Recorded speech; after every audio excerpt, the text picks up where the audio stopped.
Chapter 61. And that's it. Great job. Hiromi called out as the last box in the truck was dumped off at the foot of a ripper and we were finally done. Yes.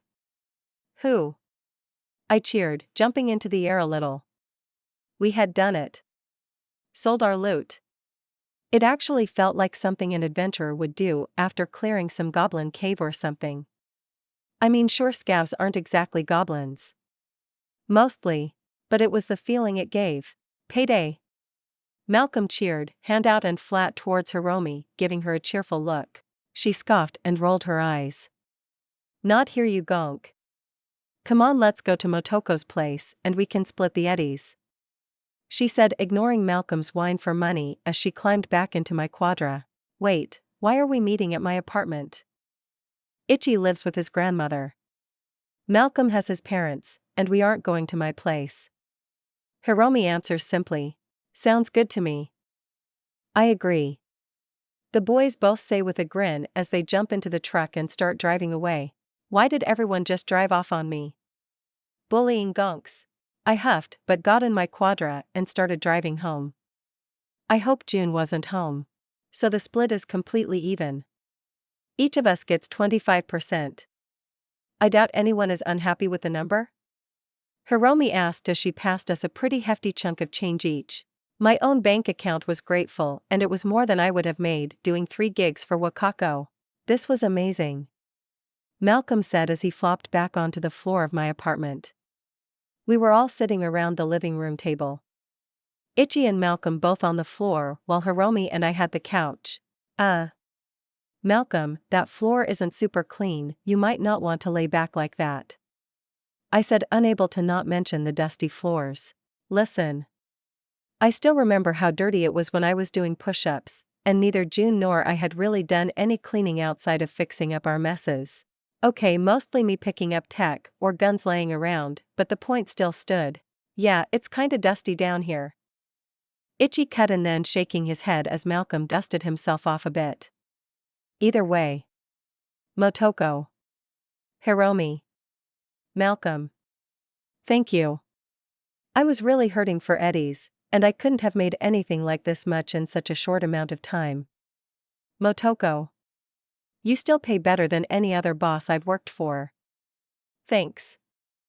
I grinned at Ichi's sincerity as he bowed his head a little, but Malcolm spoke first, throwing an arm over his friend's shoulder. Anytime, Chim.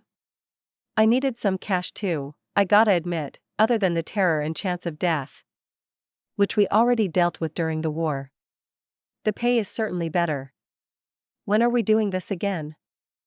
I blinked. My crew all looked to me, and I realized what they wanted. I mean, I have the computers that the scavs and the Ripper were using. I'll start digging and see if there is any info on another den. I offered with a shy shrug. Oh. I'll reach out to my contacts, because I have those now, and see what I can find out.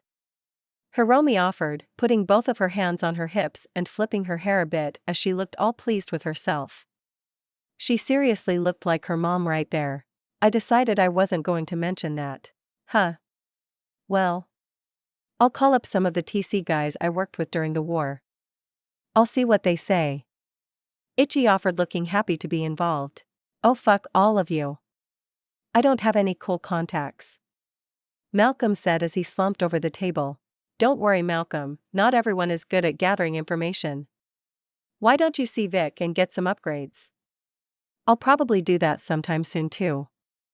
Yeah, I can do that. It'll be preem to actually have some real chrome. I mean, mantis blades, you know. We all laughed as he started swinging his arms around as if he was using the blades. We ended up just kind of hanging out, sorta mini celebrating a job well done when June finally came home. Which of course distracted me completely. Gasp. I yelled out as I looked at June, and he rolled his eyes at me. I said I was going to Vic's. He said, and it was true. His arms looked mostly real now. Hug. I demand as I jump up and clamber over Hiromi as June sighs but gives in and wraps his now fleshy arms around me. Much better. Did Vic give you a checkup as well? How's the chrome? He did. Better. He did a good job, settled some issues I didn't even know I had. You were right. Don't let it go to your head. He mutters, and I just giggle, happy that Vic took care of him. Looking good, June. Hiromi offered with a wink, and June rolled his eyes at her flirtations. Thank you, Hiromi. Good to see you too. Doing something new with the hair? Well, the mohawk wasn't me anymore. She demurred a bit as she ran a hand through her hair. Her hair was growing out everywhere, but she still had the long mohawk laying sideways. It looked good even so. Hiromi was one of those girls that always looked pretty no matter what she did. Ah, Ichi, Anne. Malcolm, right. He said, and the boys nodded at their name. What are all of you doing? Celebrating. Malcolm called out, cheering a bit as he raised his drink into the air, and Hiromi reached over to clink her can with his. It wasn't alcohol, but we were having fun regardless. Oh, good news on the sales? Yeah. With Hiromi's help, we made lots of eddies. I cheered, showing June just how much we had all made.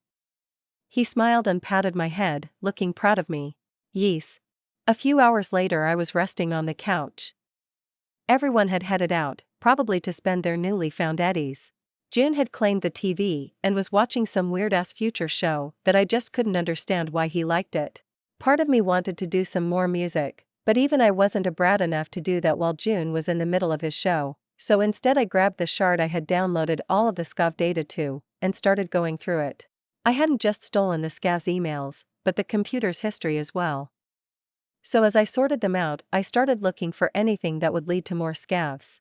As I buried myself searching through the data for something I could use, time flowed past me. In the end, I came up with nothing. No emails to Charles about who the boss was, or where I could hunt him down. In fact, it was almost as if the scavs had purposefully kept any connecting info to another den off the systems. Irritating. Ugh. I groaned as I leaned back away from the laptop.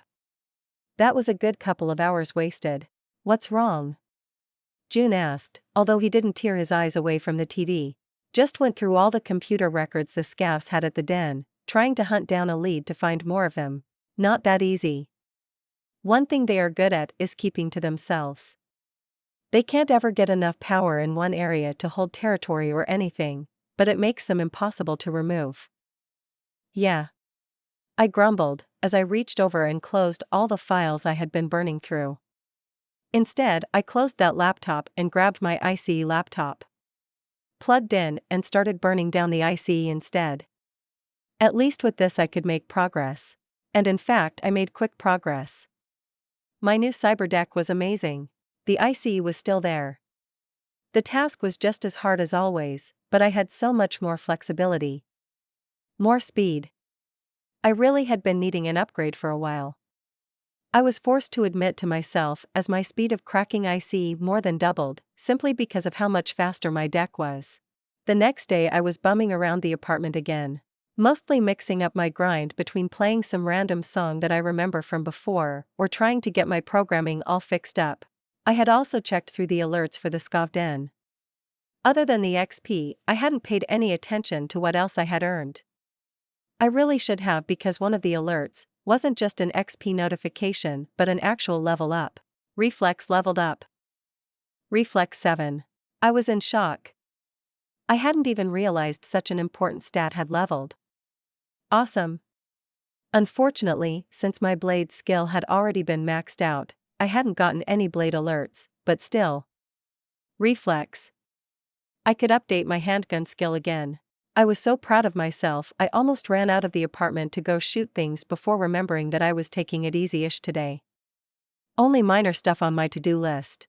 I had sent a text to Regina asking for info about the holdup on the gig, but all she had sent back was that it was taking a bit longer than expected.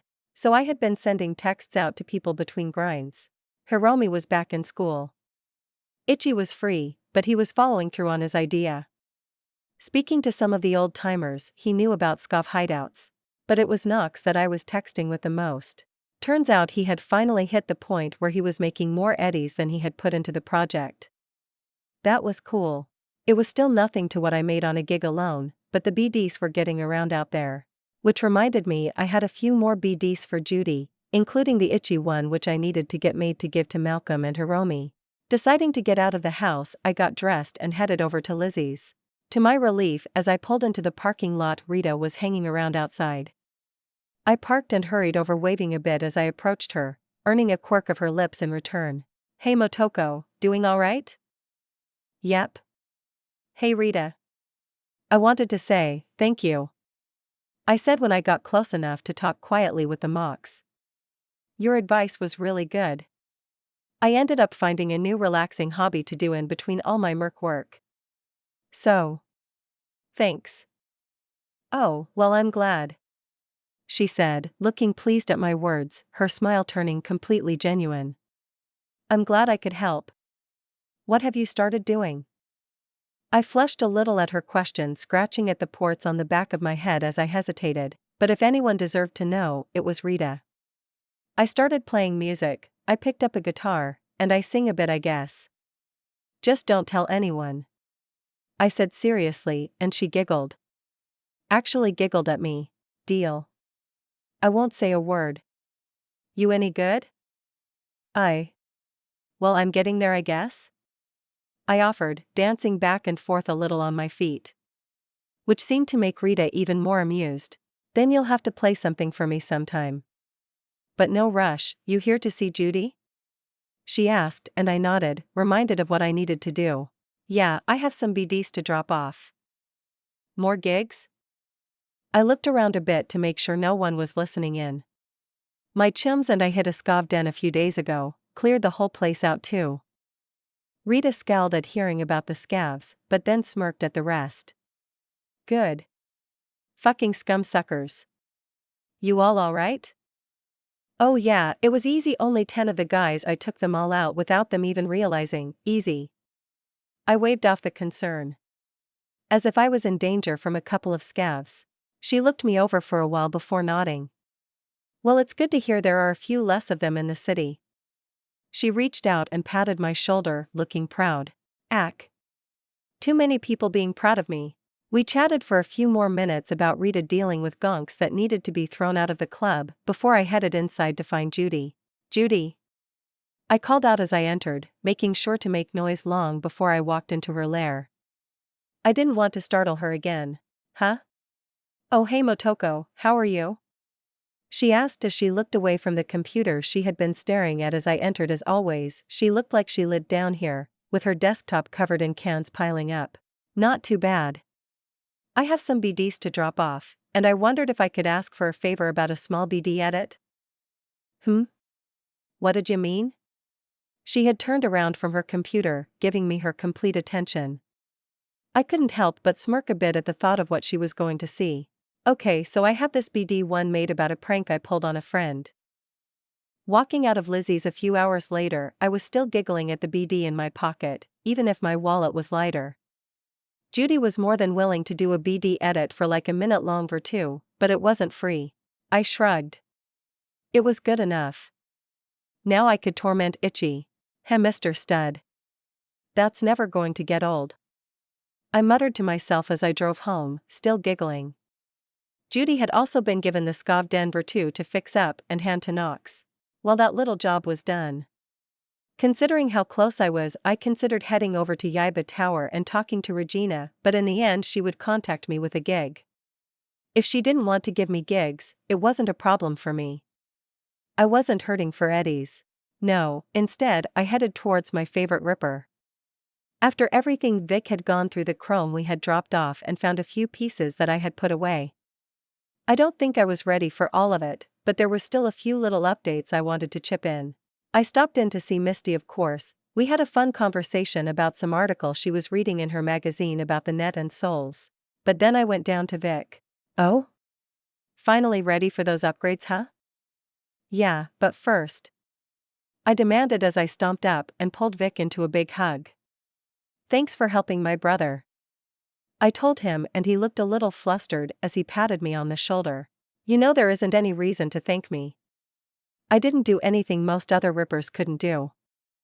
It was special to me," I told him, simply ignoring his attempts to break free until I was satisfied my thankfulness was understood. Then when I broke away, I moved over to his ripper chair and settled in. Let's do this. The Smart Link system took only a few moments to install. My Condor arms were designed to accept one after all. But the X-Disc was a bit more of a job. Vic put me out as he was dealing with my neural link, but I woke up feeling perfectly fine. Just with a new piece of metal in my head that gave me some more RAM for my net deck. Is it working? I couldn't help but ask, as I didn't feel any different, and Vic just chuckled. You won't notice much yourself, it mostly boosts your net deck. Just keep an eye on your RAM usage while you're out and you should notice a difference. How's the head? Any headache? The neck? Sometimes the headache shows as a stiff neck. He suddenly asked as he rolled over with the inhaler and prompted me to take a hit. No? I feel fine. Nothing seems wrong. I said, checking my head and neck. Usually you'd have something after an install like that. Noticed you weren't having a problem with your CyberDeck install last time either. I don't expect the Smart Link to cause any problem, but a new neural wear is usually a quick road to a headache for a few days even with my care. Vic muttered as he started running scanners over my head and seemed to be checking me out. I quickly pulled up my status page while he worked. First thing I noticed quickly was that my cyberization number had gone up for intelligence.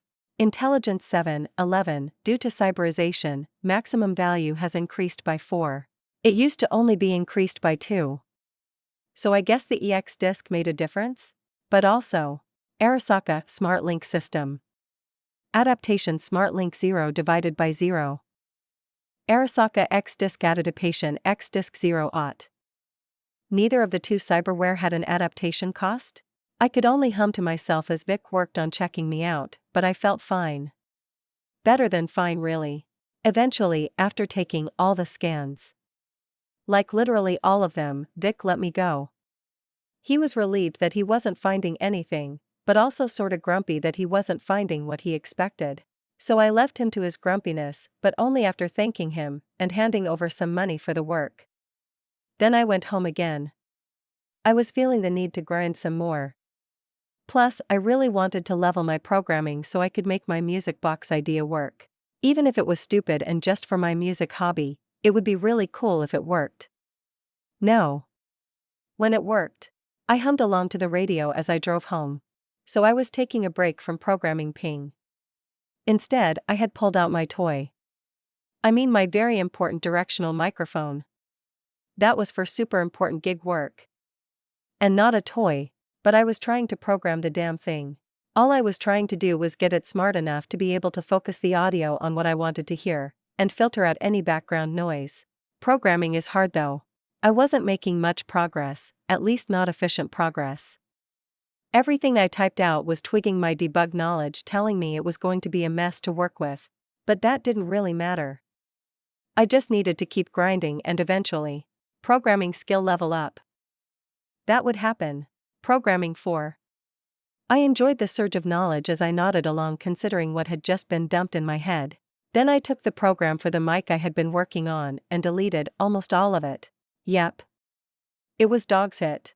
Then I started again, using the best bits of the last build. I would get this to work. Will never fade away.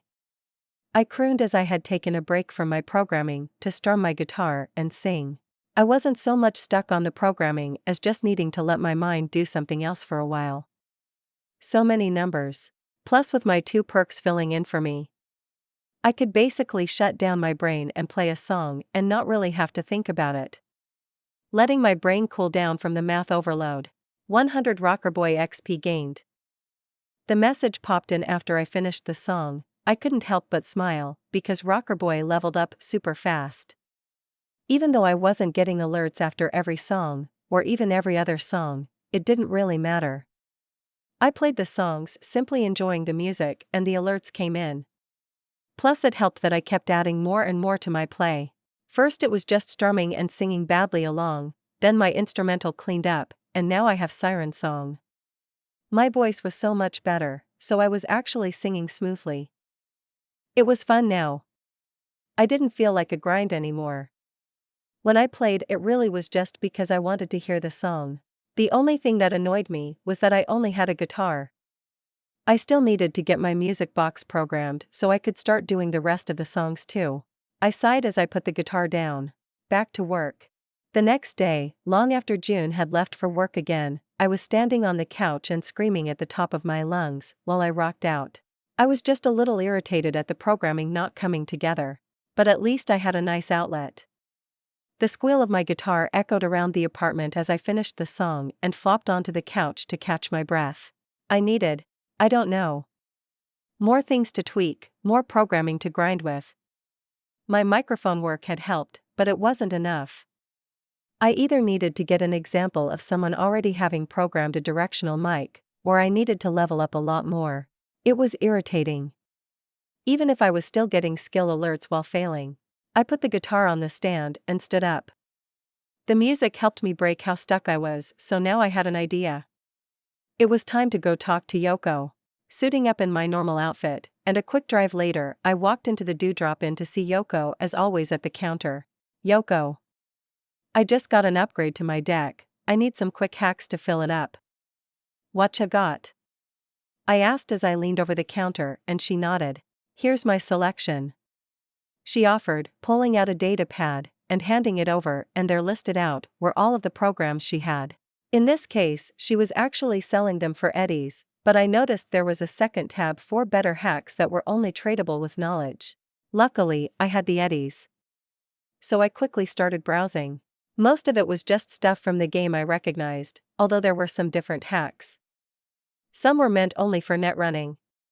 Like ICE Shield, which could create a temporary barrier against threats, hopefully giving you some time to jack out, or escape in the net. Or distract, which created, well, junk data demons.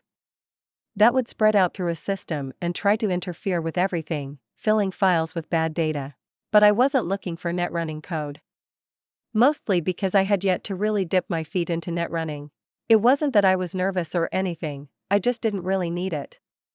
Most netrunners couldn't just infiltrate a building and breach into their network, directly bypassing any real worry about Black ICE killing them or anything. I'll take a weapon glitch, and a reboot optics, I said confidently.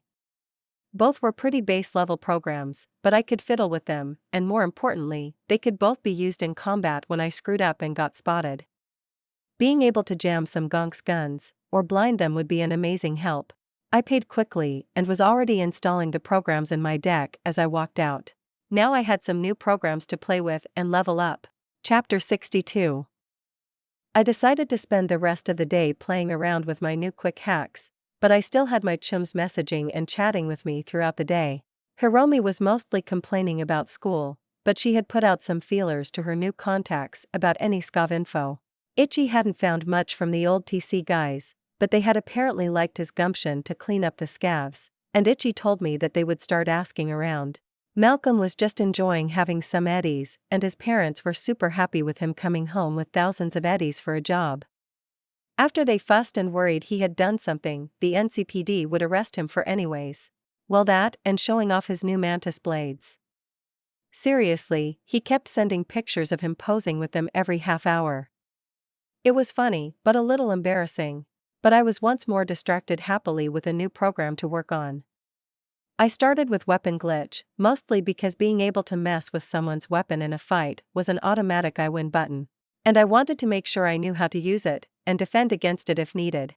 So I dug into the code, and instantly started figuring out how the program works, and how badly coded it was. Another mess of programming. Although in this case I noticed something interesting. It was purposefully coded badly. The idea was so weird it took me hours of double-checking before I was convinced. Unlike Ping, which was a rather simple program, and was just an extension of net infrastructure. Weapon glitch had obviously been designed by someone really smart to specifically do what it said. But if I used my old metaphor for programming being the design of weapons. Someone had created a magical super sword for themselves, and then started making some lesser copies to sell around. The only reason I noticed it is because of all the experience noticing bad code, thanks to debug. There were sections of really smooth code in the program. Stuff that I didn't have a chance of copying myself, but then they would be hampered with really horribly written code that forced memory leaks, or loops in the process. So while I doubted I could reach the equals quality yet, I definitely could fix some of this nonsense. The fact the program used so much RAM to activate could easily be lowered with a few fixes. And that is when I realized what the original must have looked like. A program that could be used multiple times in a row to completely disable the weapons of an entire group. Instead of using a ton of RAM to disable a single weapon. Yeah, I wanted me one of those. But the thought of walking into a group of gonks and just wiping their ability to shoot at me in a glance was pretty cool, so I settled in to get to work. And very quickly, I started getting XP alerts. A new program and problems to fix? Yeah, that was all working towards a grind. I was a chunk through the next level to programming when I took another break when June came home, seemingly in a rush. Barging in, having obviously been moving fast. Motoko. Get dressed. He said suddenly as he stood by the door, and I looked away from the laptop screen I had been staring at for the last half dozen hours. Eh? What's up, June? There's a party. You're invited. Come on. He said, simply nodding his head towards my room as he rushed right past it into his own room, and I could hear him grabbing some junk. Party? I called out, curiously wondering what June was on about. It's a big party to commemorate the end of the war. 6th Street agreed to the ceasefire completely. So it's over. Kamikaze are invited. And Fujimura-sama asked me to invite you as well. He offered, and I had to blink a bit at that. Did I want to go to a TC party? No. Not really. Did I care if Fujimura invited me? No. Not really. June must have seen the look on my face, because he smiled. He had something planned for sure. There will be food. Good food. Just come, you don't have to do anything. Just enjoy the food. Even if you don't want to be with the tiger claws anymore, you are still one of us. I blinked. June, you sneaky bastard. You were trying to improve my opinion of the TC by having me eat their food. I mean, it was sneaky enough to work, but I doubt it will change my opinion of the gang. Fine, but only because free food sounds kinda preem. I agreed, and June smiled a little as he nodded, reaching over and fluffing my hair, which, considering he had on real skin, actually felt kinda nice. Oniai-chan head pats were pretty good. Let me get cleaned up. I told him, waving his hand away. I couldn't just let him think I liked it when he patted my head after all. I would have to mess with him soon to make sure he understood. But I got dressed in my normal clothes and followed June out into the night. What could go wrong? And this is my sister Motoko. June introduced me to another high-up TC guy. Seriously, I had seen so many Yakuza wannabes, they were all flowing together into one super Yakuza. But none of that mattered. Sushi. Okay, coming to the party was a good idea. I stuffed another sushi into my mouth, despite June trying to introduce me to someone. Because fuck them. But sushi tasted good. The Yakuza guy nodded to me but turned back to focus on June. No one that June had mentioned to me had even taken a second look at me so far, which was good. Because I was far more interested in the snack bar. Which is a way to say I was basically just camping it, forcing June to stand awkwardly next to me as I snacked. He didn't have to. I told him he could go hang out in the party, but he was acting kinda skittish. Apparently, all of these Yakuza types were important and powerful, or whatever. I didn't care. Free sushi. But it wasn't just TC guys hanging around.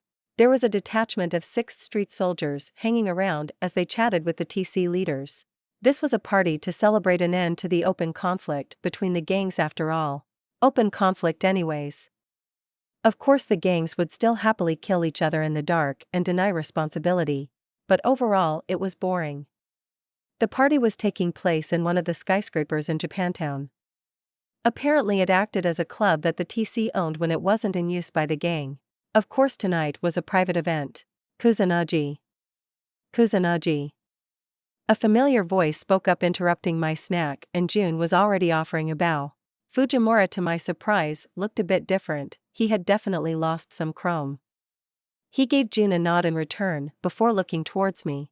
Dang it, he actually wanted to talk to me, didn't he? I sighed internally as I finished chewing my sushi and swallowed.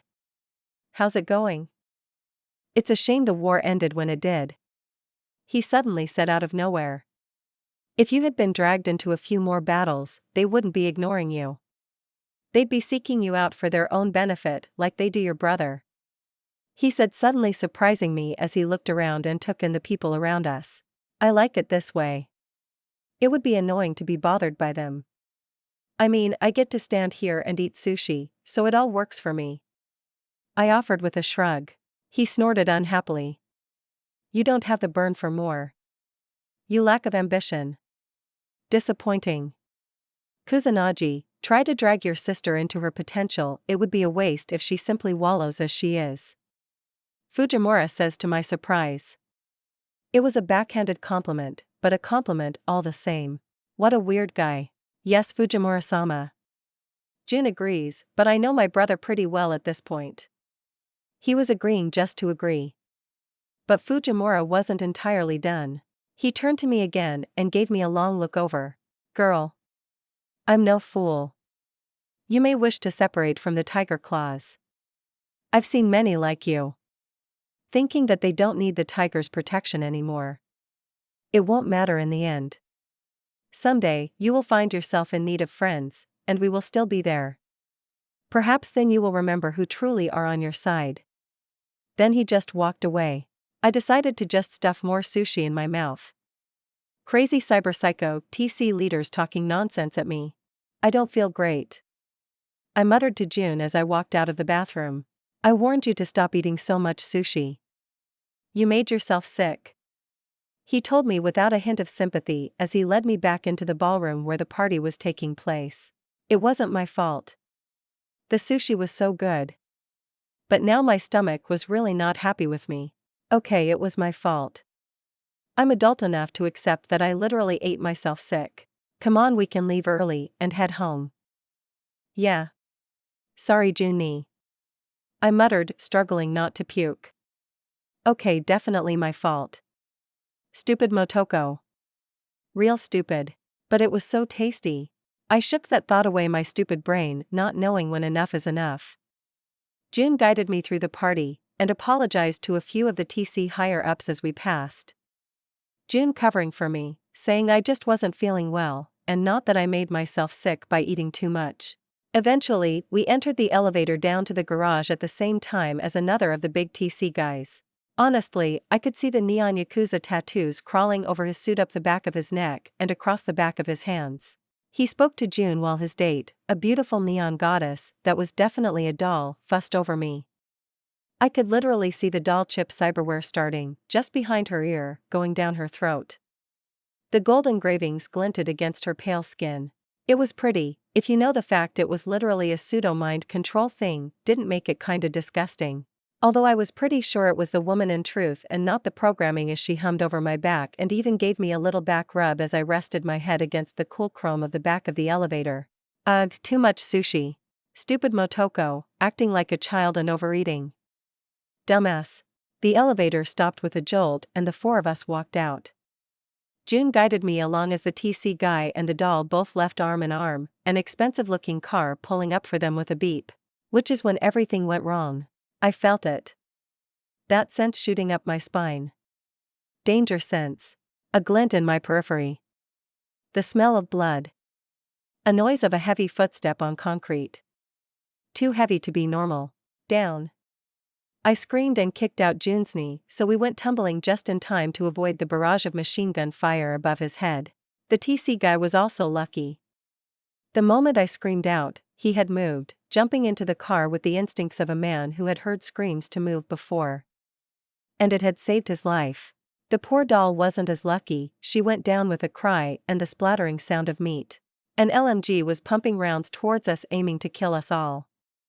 No, I realized thankfully, aiming for his target. The TC leader, who was now hiding inside his car and trying to get it started even though his car was getting hammered with bullets. But June was going to get up soon, and no doubt June and I would be a target the moment we did. Everything went slow. My mind focused. I only had one chance to survive this. June only had one chance to survive this. My mind blazed, my eyes burned. I attacked. It had been a long time since I had done any quick hacking, and never with an offensive program like this. I could barely see the man himself, just his hulking outline as he fired from the shadows of the garage, right next to a car that had an open trunk. The fucker had been in the trunk of a car. Probably just sitting and waiting for his target. Smart fucker. But in just a moment I was done. His IC resisted, but it only lasted a few moments before I was in. His LMG suddenly sparking as its electronics shut down, causing a jam in the receiver as it tried to double load around. Stupid June. He was still holding on to me, not realizing the attack was over. And the moment it took me to try and push him away was too long.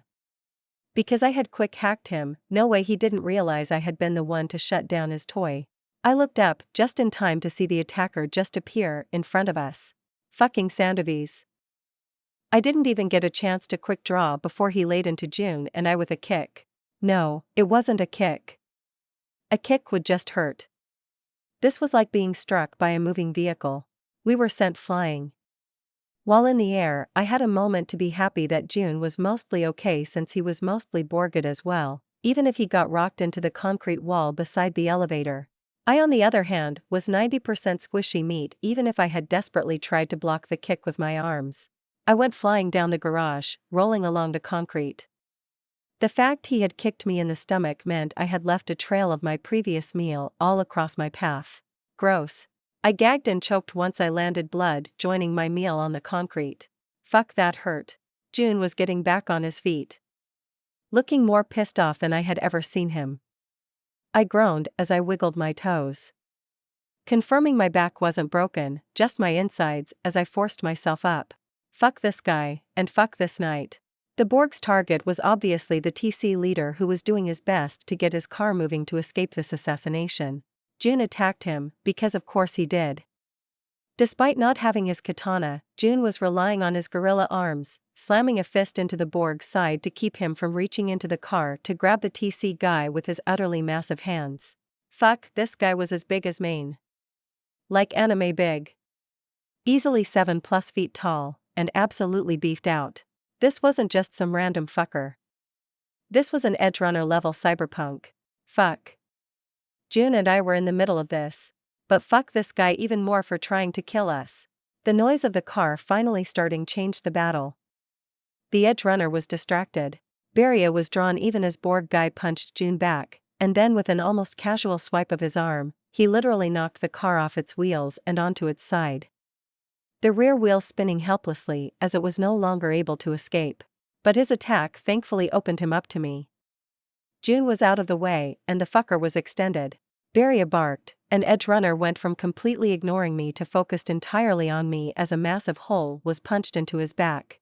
He shifted and I fired again and again, but to my frustration, they all missed. He had activated his Sandy after my shot and literally ducked and dived around the shots. Okay, speedwear was on the list of stuff pissing me off now. I met his glaring red eyes. Although this guy had a face, his optics screamed maelstrom. He raised his arm. Oh. Fuck. I jumped to my feet, ignoring the way my insides seemed to leak at the feeling. I was definitely hurting internally, but that didn't matter. I jumped, just managing to slide between a few cars as the rocket he shot at me exploded into the concrete where I had been standing. I coughed out blood again as I hit the floor, rolling a bit as the shockwave washed over me. I puked up some more blood. Not a good sign. But I wasn't done. I rolled onto my back and started reloading while I was out of sight. Fuck June, don't die you moron. I couldn't help but think as I could hear him yelling and fighting with the Borg. I reloaded in a blur. Despite every movement making my stomach spasm in pain as muscles that had just been tenderized screamed at me, cold blood, and cool nerves meant I wasn't bothered. Kill the Borg. Then make sure I wasn't going to die. Reloaded, I rose up and took aim, but winced. June was in the way. The two were wrestling and June was obviously losing. But I couldn't make the shot. I growled, which only hurt me more than anything, and instead ducked back down and started moving. Slipping behind the cars, I made it to the stupid TC's car that was still on its side, having been wedged up against the backs of a few of the other cars parked in the garage. But that was perfect for me. I quietly climbed up to the side of the car to get on top of it, which put me right next to the two fighting away, beating on each other. The shot was perfect, his big stupid head was right there. Beria barked once more. echoing through the lot as a massive hole exploded in the Borg's chrome, but not into his head where I had been aiming. He had noticed and raised his shoulder.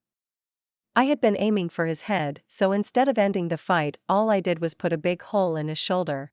A shoulder that wasn't disabled, as I learned a moment later as he swept his arm at me. I wasn't fast enough to dodge. The backhand hit and I blanked out for a time. It was only an urge to cough that ended up spitting blood all over my face that made me open my eyes and realize I had passed out at some point. I was smashed atop a car down the way, having hit it so hard I was indented into the roof. The sound of June roaring brought me back. I reached down for my Max Doc pouch, hands actually trembling as I brought it to my lips. The first puff brought me back to awareness, back to my focus. I still hurt. A lot, in fact. But I was alive. I sat up and noticed my barrier wasn't in my hand. Fuck, that borged out fucker had actually hit me so hard I lost my gun. Spotting my barrier on the ground right next to where the Borg was beating my brother to death made me stand up knowing that I had to get involved. I popped my neck lightly, as I had the worst crick in my neck, and then it was on. Once again I was out of the fucker's sights. He probably thought I was dead. Hell, June probably thought I was dead too. Which probably explained why he was getting his ass beat so bad. My eyes were open. My thoughts were clear. This Borg needed to die. June needed help right now. I attacked again. This time reboot optics slammed into his system. The ICE just as ineffective as it was before. Suddenly his eyes shut down mid-fight, and for just a moment June had a chance. But June wasn't alone. I started running, moving as silently as I could as I charged in. Speedwear was only effective if you could move. So I just had to disable that first. My knife was yanked out of its sheath, and I even grabbed one of the throwing knives I had taken from the raffin. Barrier was on the ground, and that was my only chance to really finish this. So I needed it. Just as I reached the Borg's back, I threw myself into a slide. Both knives held out and slammed into the back of the fucker's knees. Both skittered and skipped, but even subdermal armor couldn't protect the joints perfectly. The throwing knife skittered off but cut into the flesh before deflecting, but my main knife managed to slip into a soft patch and pierce through into the internals. Bitch! The Borg roared a bit, but not in pain. Just anger. Obviously his pain editor was active. June though was there with me. He reached out and grabbed the arm that had been aiming towards my general direction a moment before and started retaliating. The Borg tried to kick me once his arm was held back, but I was already tumbling forward dodging his weak blow and grabbing the barrier, and then while on my back aimed upwards. I didn't hesitate, and while the fucker obviously activated his speedwear, trying to fight back against us both. But blind, stuck between June and I, and with a knee injury, he couldn't dodge. Barrier hammered my shoulders into the concrete as I fired all 3 rounds punching upwards into him. White Borg blood poured out of him onto me. This fucker was stronger than June. He was bigger than June. But he now had 3 more bullet holes tearing up his insides. June was on him. Pounding his fists into the fucker's chest, each time the Borg started trying to retaliate, June would slam a fist into the damaged sections of chrome. His first squirming and searching, digging into the chrome and ripping out whatever he could grab. It wasn't completely effective. Even injured. Even 2-on-1, even with June hammering away the Borg, just wasn't stopping. I didn't have another reload for the barrier. I didn't have my thermal katana. I didn't have anything that could really scratch this guy on me. But that didn't mean I was going to let June have all the fun. I drew my Lexington and started taking pot shots, trying to shoot into the holes that my barrier had already opened up. It was hard with June there, but a few went in, and each time it caused the Borg to jerk as something internal took a bullet. The Borg stepped back. Probably the first time he had been forced to retreat since the fight started, showing just how fucking scary this bastard was. I stood up and kept with June, dodging around June and popping off rounds whenever I could. As the 2 of us double-teamed the Borg, pushing him back. Teamwork. It was surprisingly effective. The guy's fucked up leg meant that even when he activated his speedwear he couldn't quite catch us, although it did make his arms move incredibly fast, and the one time I barely got out of reach I could feel the wind blow past my face like a truck had just raced by at 100 miles an hour. But it wasn't enough. I could see it in his face as he realized he had fucked up. Blind and hamstrung, he couldn't escape. That he was too slow now to stop us from slowly tearing him apart. If the fucker was a moose, June and I were wolves, pulling him apart piece by piece. Sure, he could kill us with a hit, but he was slow, weak.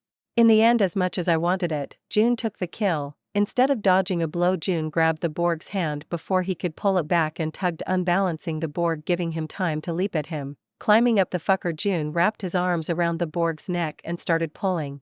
Sure, the Borg reached up to try and stop him, but he was having some issues, because that left his stomach open to me. I quickly reloaded another magazine into my Lexington and pushed the gun straight into his open guts. Lexington were automatic pistols.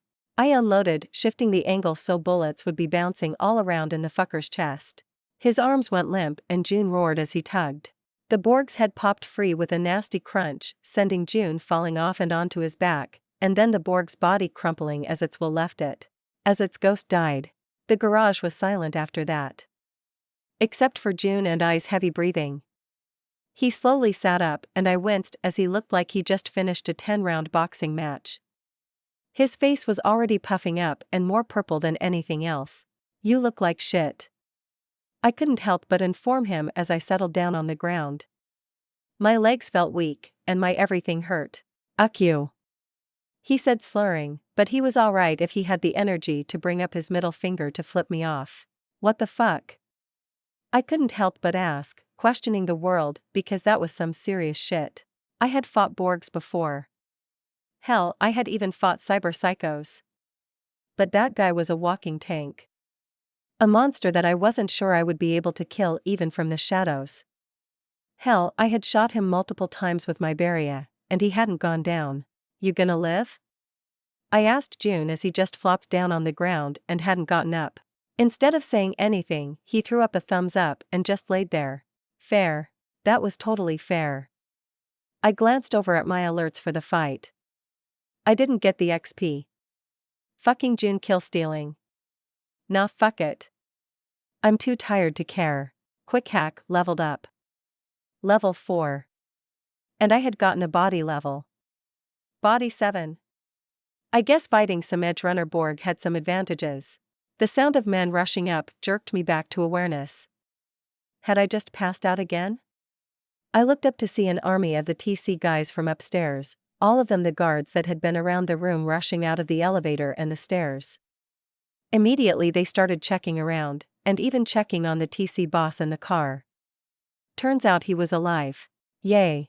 The poor doll wasn't though. I noticed one of the guards checking, and after a brief moment he simply stood up and walked away. Yeah, the big holes in her chest from the Edgerunner's LMG would make living difficult. Fuck, that sucks. I didn't even know her name. But she had been nice. Kusanagi. I blinked, looking up towards Fujimura of all people, who was now looming over me. "Hey. We got him," I mentioned, nodding my head towards headless Borg guy. "I see that. You'll live?" "Yeah. My stomach is on the wrong side of my spine, but I'll live," I tell him, and to my surprise I get an actual huff of a laugh out of the cyber psycho. "What the fuck?" A moment later a big coat was put over my shoulders, and Fujimura walked over to June to check on him too. Huh. Did he go get counseling as well as dechroming or something? Whatever, this whole fucking night was a disaster. Do you think they'd let me get some of the sushi upstairs? My stomach was empty now.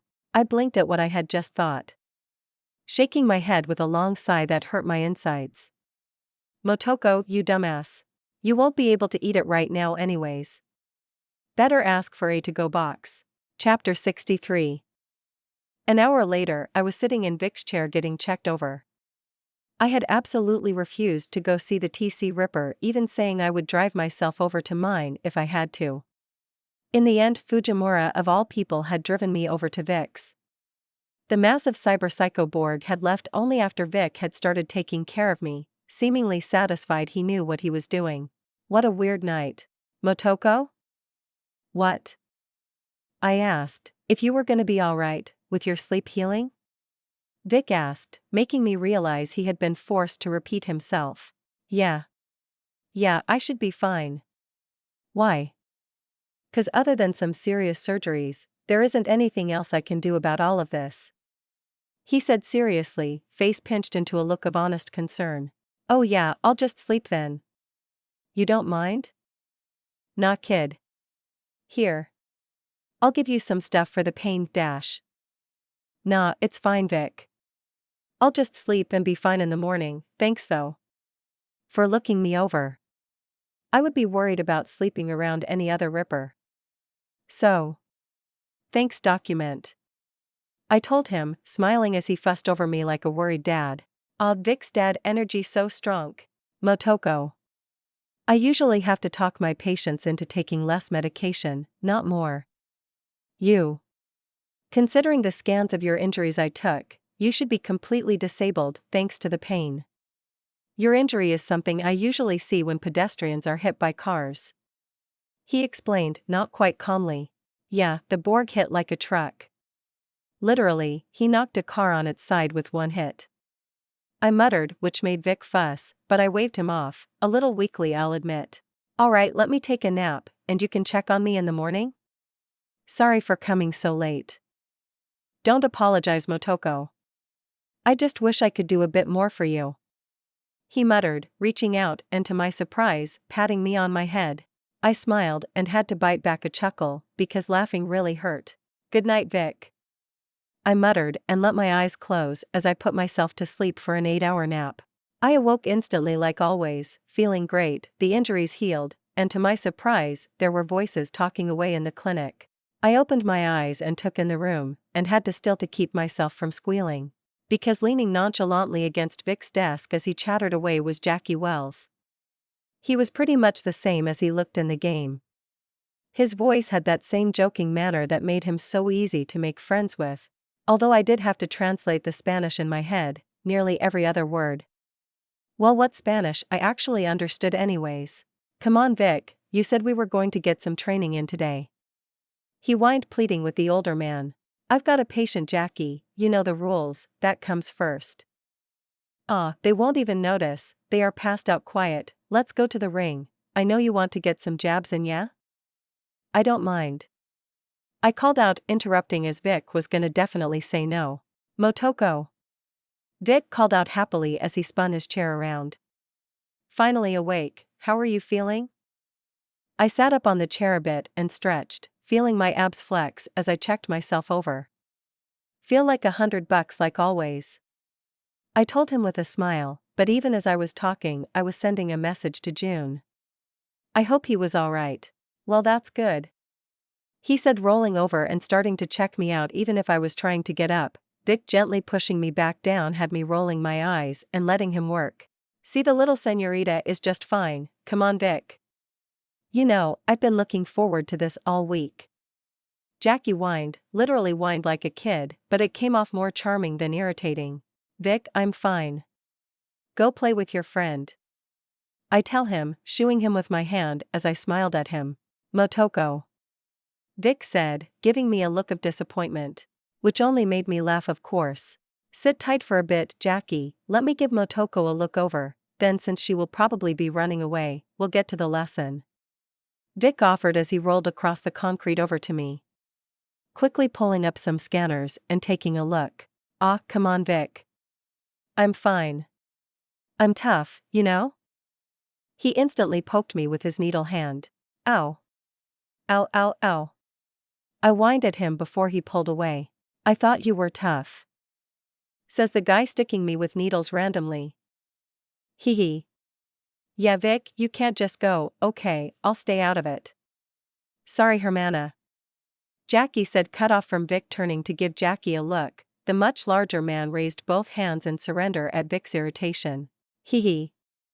I chuckled too, because it was a nice little atmosphere. So how's it look, Vic? All good? No.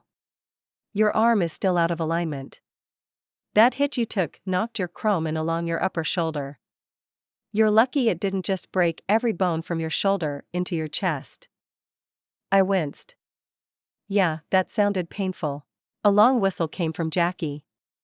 Geez Hermana, what hit you? A truck? He might as well have been.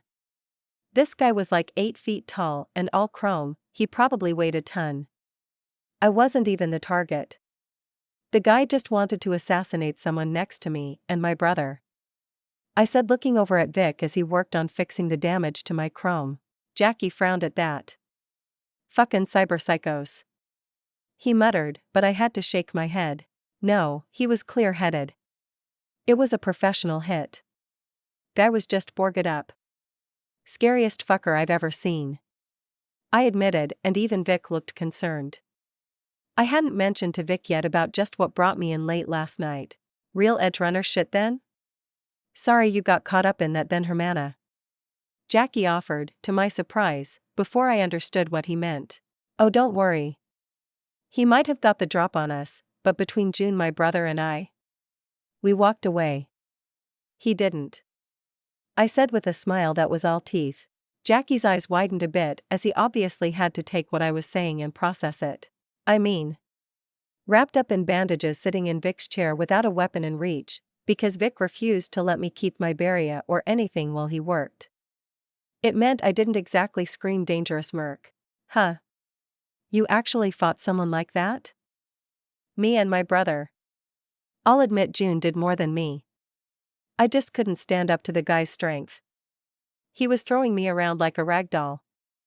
I said, holding up my right arm that Vic wasn't working on and flexing it a bit. I wasn't strong enough. Honestly, it could have been disheartening. It could have been terrifying. But me? It just kinda made me excited. If I was weak? Gain strength. It was that simple. I still had plenty more grinding I could do to level body. If my body stat had been higher, he wouldn't have knocked me around like a child. If my reflex was higher, he never would have touched me. There was so much I could do to grow stronger. So I would. Alright, kid. Run through a few stretches with that arm, tell me if it's catching anywhere. Vic said, cutting off my internal thoughts, and I did as he said, stretching and shifting my arm in different ways. It felt good. Looks good, Vic. Great. In that case, you are good to go whenever. He said, reaching out and patting my shoulder, earning a smile from me. Yes. Come on, Vic. You owe me some time in the ring, hermano. Jackie said, smiling like a kid getting permission to hang out with his dad. Actually, didn't Jackie have a bad relationship with his father? I remember something like that from the game. I guess I wasn't the only one that was treating Vic as a pseudo-dad. Alright, kid. Alright. Motoko, you'll be alright? Course. But no way am I leaving. I want to see this. You guys are going to box a bit, right? I say as I sit up, and I was already starting to get dressed again. Pulling my leotard up over the bandages that Vic had covered me in last night. I would take a moment to remove them later when I wasn't around a couple of old guys. But after a moment, my leotard was zipped back up, and I was as modest as usual. Heh. Come on then, Hermana, you'll get a treat, see me beat up on the old timer. Jackie joked, throwing me a wink, and while Vic had looked a moment away from trying to convince me to leave, Jackie distracted him. Oh, you think so, huh, kid? Alright then. Vic offered as he took off his ripper tools and pulled out a set of boxing gloves from his desk. Then he threw another pair at Jackie. Get gloved up, Jackie. I think you need a few lessons from this old timer. He said, and I laughed at the look Jackie had on his face. Oh, I fucked up. Pictured in pure stark relief, stretched across his face. To my surprise, the boys didn't just go at it right in Vic's clinic. Instead, they headed into the building Misty's shop was in, right next door, and took the elevator up to the roof. There they prepped themselves, and I rooted Vic on, as Jackie and him went at each other. Well, it wasn't quite that brutal, it was a teaching thing. Vic was working Jackie over. Punching and jabbing, forcing the bigger man to block and shift on his feet. Every set amount of time Vic would switch to defense and Jackie would go at him. It was fun. Entertaining, and surprisingly useful. 100 Street Brawler XP gained. I actually got an alert just from watching and listening. As Vic walked Jackie through mistakes, or prompted him to change his rhythm. It was fun. Alright, Jackie. Give me a break. My old man's bones are tired. Vic teased as he rested back against the wall and wiped some sweat from his brow. Jackie, looking almost as tired, wiped his forehead as well and gave Vic that charming boyish smile of his. "You'll be fine. Probably outlive us all," Jackie said with a chuckle, and I couldn't help but wince at that. "Yeah. Why don't you show me some jabs? Your left is messing with your guard still. Make sure you practice it a bit more," Vic said, and Jackie sighed but did as he said, raising his gloves and starting to swing. But I could see it, just as easily as Vic. Jackie kept dropping his right guard whenever he jabbed with his left. "Vic, throw me the gloves," I called out, hopping off the edge of the roof that I had been sitting on and walking over to Jackie. Motoko dash. "I know how to box, Vic. I'll admit you both are better than me, but I can help with this," I called out, but it was Jackie that interrupted next. "I don't know, Hermana. I don't want to hurt you, you know." "Don't stress." I waved him off and Vic sighed but threw me the gloves. They weren't boxing gloves, but coaching gloves. Padded to fit an open palm so you could take the strike without pain. I slipped them on as I stood in front of Jackie. "My arms are chrome, so you'll be more likely to feel it if I don't give enough. Come on, show me that jab again." I raised the gloves and Jackie still hesitated, before I moved in and threw a few jabs of myself, not enough to hit, but to force him into the rhythm. Then he moved. Jackie was surprisingly fast with his fists, and his form was solid. Power and speed. It made sense why Vic took the time to help him train a bit. He was a natural. But I was a gamer. I easily blocked the first 3 jabs he gave, and then, despite hesitating for a moment after he fell into the flow that I had no trouble keeping up. I was just giving him spots to hit after all. We fell into the flow, and when I baited the left jab I reached out and tapped his cheek with my right glove as I blocked with the left. "Open." He blinked, stepping back in surprise at the sudden assault. Jackie blinked for a moment, processing what had just happened, before nodding. Then he moved back in, and the flow resumed. A few moments later, I once more baited the jab, and the same thing happened. He jabbed, lowered his right glove, and I gave him a tap on his chin. "Open." His eyes narrowed, but it wasn't in anger. It was an acknowledgement. We went into it again. Jackie's fists were flying, and I noticed the change this time as he went for the jab. His right glove stayed up, and when I purposefully chose to make the move, his glove blocked me. "Better." "Again?" I asked, and to my surprise, Vic nodded, looking on happily. "Jackie?" Jackie was beaming. "Hell yeah, Hermana, let's do it," he said, chuckling loudly as he squared up, and I nodded. His glove cracked against my own as he started into a routine. 100 Street Brawler XP gained. 100 Body XP gained. I brushed off the alert as I stretched. Jackie had been a bit too fast a few times and tagged me. If my arms or shoulders were still flesh, I would definitely be bruised. Instead, I was just a little sore where the chrome met flesh. Like my muscles had been pulled a bit. "Sorry about that, chum." "You'll be all right?" he asked, looking concerned. Made sense. Jackie was a big guy, and I was very much a small girl. "I'm fine. Nice workout. I haven't been hitting the gym enough recently," I told him while wiping sweat from my brow. Jackie and I were both sweaty, having worked ourselves pretty hard. Vic had come in, guided us both on some improvements, and then took the elevator back down before we finally had enough. "Your endurance is good." I teased him a bit as he was now sitting back on one of the lawn chairs that someone had left up here. "No way, you stayed on me the whole time." "I'm exhausted, Toko." "You said you were what, 14? "Yep." I agreed, and he shook his head. "Damn. You certainly got some skill. You'd fit right into the merc scene. Maybe in a few years you'll be earning rep instead of just boosting wheels, or whatever kids do these days," he said, laughing as he described something he probably did himself at my age. Gonk. "I'm already a merc." I scoffed at his unintentional insult. "I'm good at infiltration, a bit of net running, and I'm pretty good with a blade, or a gun." I counted off my chrome fingers at each one. "I hunted down a serial killer on my last gig." "Ever heard of the Meat Man?" I asked, and to my pleasure, Jackie actually looked serious as he nodded. Heard they finally got him. NN54 had a whole thing about it. That was you? Wait. My kill was on the news. I gasped as I rose up. I need to record it. Or see it.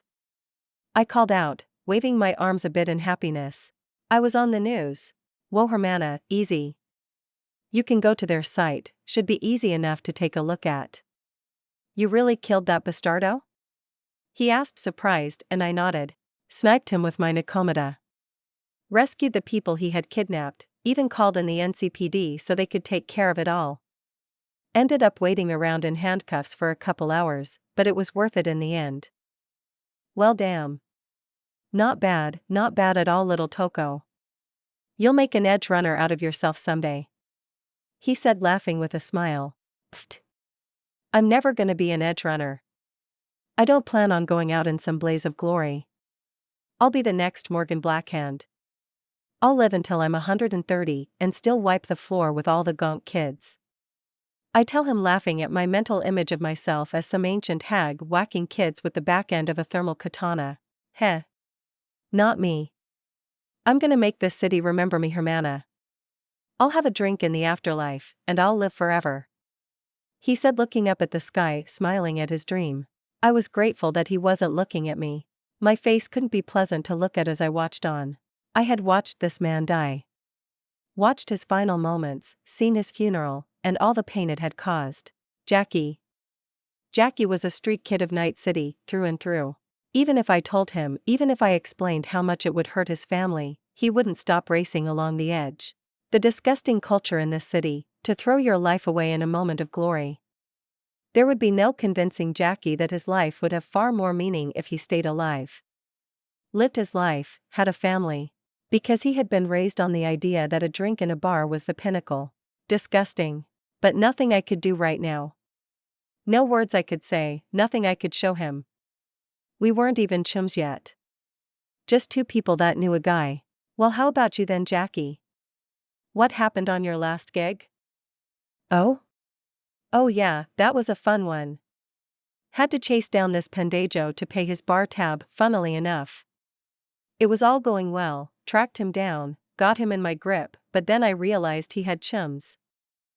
Jackie and I ended up getting distracted as Jackie told stories of all the jobs he had done. I realized pretty quickly that while he tried to hype them up, most of them were low-level jobs. It startled me when I realized the truth. Jackie, for all his talk, was pretty low-level in the grand scheme of the merc hierarchy. I mean, he was no Maine. No David. He was way less borged out for one. For another, he talked himself up a lot, but he only really did low-level gigs. It was his words near the end that made me realize the vast gulf between us. And maybe just how odd what I had been doing was. So Padre set me up with a chance to meet Wakako. Got a big gig coming up, if I do well, he'll put me in touch with her. The Dragon of Westbrook, you know? I've never heard anyone call Wakako that before. I muttered surprised. Usually it's the Lady of Westbrook. Yeah well. I just came up with it. She is, you know? The most dangerous woman in Westbrook. She deserves a title like that. Makes her sound as dangerous as she is. He sort of rambled and I couldn't help but chuckle at him as he sort of tried to defend his weird title. It sounds cool, Jackie, I'll make sure to tell her about it next time I see her. I tell him with a quiet chuckle. Pfft. Yeah, you'll just walk into her parlor and talk to her, tell her about a new title she can use. But seriously, don't do that. Fixers like Wakako are dangerous people. And don't like being bothered for shit. He said, shaking a finger at me, making me realize that Jackie had no idea I already worked with Wakako. I thought about telling him. I really did. I could probably help him out, even give him some good hype with her. But then a thought happened. An evil. Funny thought. Hey Jackie. You said you got a gig from Padre, right? What are you doing? Need someone to watch your back? I asked, with a smile, but Jackie instantly shook his head. No way, Hermana. I'm not dragging a kid into something dangerous. No way. Ah, come on, Jackie. Having someone watching your back is way safer than going it alone. I've done work with the tiger claws before. I helped out during the war. Let me watch your back. You won't even know I'm there. He hesitated before sighing. Listen, Motoko. I know what it's like. Being a kid, wanting to be great, wanting to have your name in the sky, and everyone knowing who you are. He shook his head. But you shouldn't rush into it. Being an edge runner is one thing, but losing your life before you're even old enough to live it is a waste. He said firmly.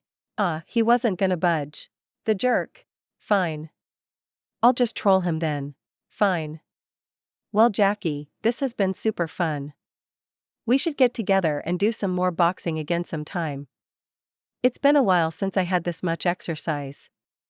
I said, stretching my back as I started walking off, waving behind me. I'll see you again soon. I called out. Sooner than he would think. Chapter 64. First thing I did once I said goodbye to Vic, and stopped in to chat with Misty, was call Wakako. Wakako. My favorite fixer. How are you? What do you want? She demanded instantly, my attempt to flatter obviously revealing my intentions. You have a guy looking to work with you. Jackie Wells? I'm aware, what about him? So he's not half bad. Got the skill, and the desire to push to the top. Bit of a gonk though. You'll do best by matching him up with someone, let him be the muscle and all that. But when you finally meet with him. Can I be there? Please, I begged, not even bothering to keep any sense of self-respect. Wakako let out a sigh and the line went quiet for a minute. What nonsense are you trying to put together?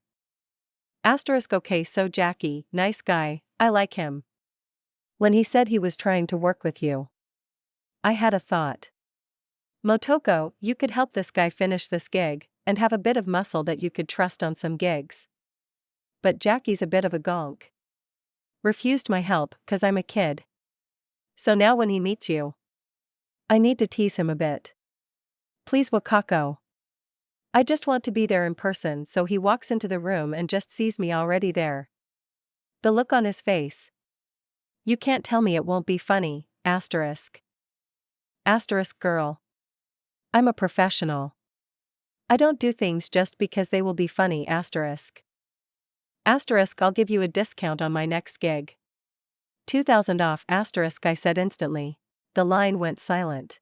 I will inform you if he completes the gig, she admits frankly without any sign that she had to walk back on her words. Wakako. I love you. Cool. So I have a gig for you, she said suddenly, and my brain chirped as I got a text. Go? It's been a while. I expected you to be throwing gigs at me a lot sooner, You've been busy enough without my assistance, she says in a low tone. But if you have so much more interest in work, I'll have more gigs for you soon. Then she hung up on me. Wakako. I hate you. I sighed and checked the information. Humming a bit, I sent back a confirmation I would get it done and turned around. This was gonna be interesting. I couldn't help but think as I looked over the building. It was an office building. They had some data that a client of Wakako's wanted. I was stealing from a small company. Entity Retail LLC. What did they do? No idea. Their company net page was basically full of corpo slang, talking about using intelligent solutions to solve problems ECT. The company could literally do anything if you actually believed its slogans. But that didn't matter. I was here to steal some information, nothing more. So I parked in a garage and walked in the front door of the business skyscraper. The company only rented one of the offices on the 11th floor, so it wasn't like I had to sneak all the way through. The building lobby was basically empty, just a generic corporate business lobby that I walked right through to the elevator. It took me a few seconds to know that hacking the elevator was a no-go.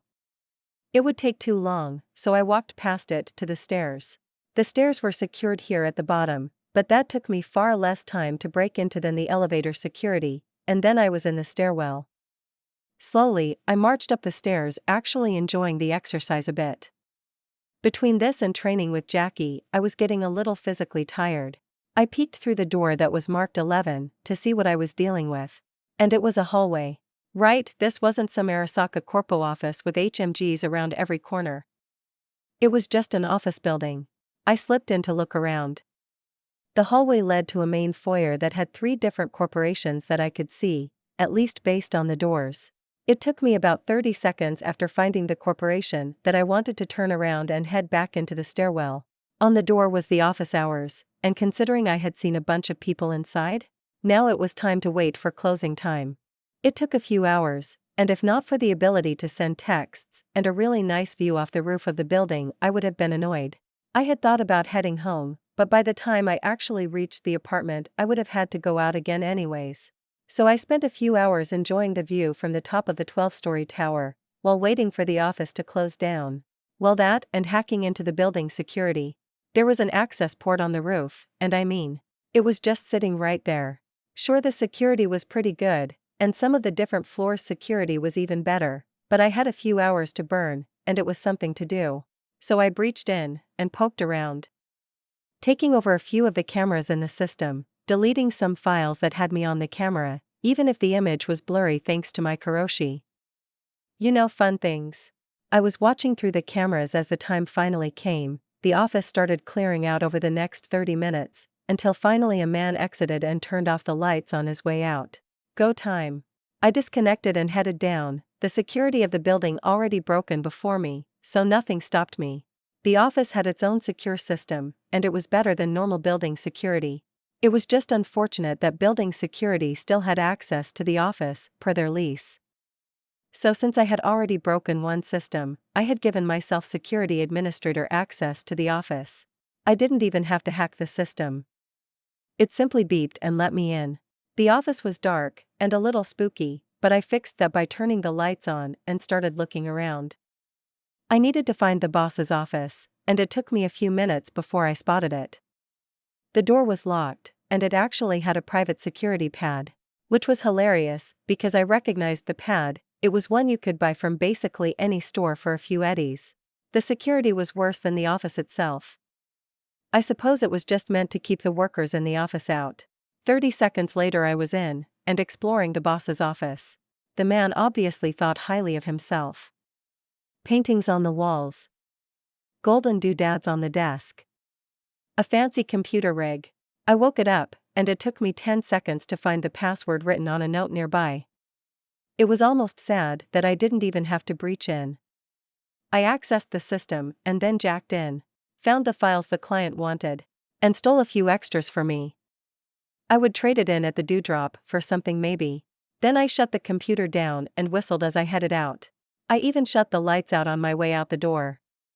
Used the elevator, which I now had security access to use, to hit the bottom floor and walked out. As I climbed into the quadra, I sent a message to Wakako with the data. Gig complete.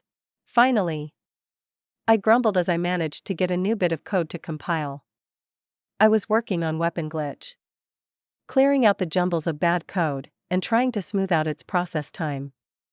If my estimate was right, I could drastically increase the activation speed.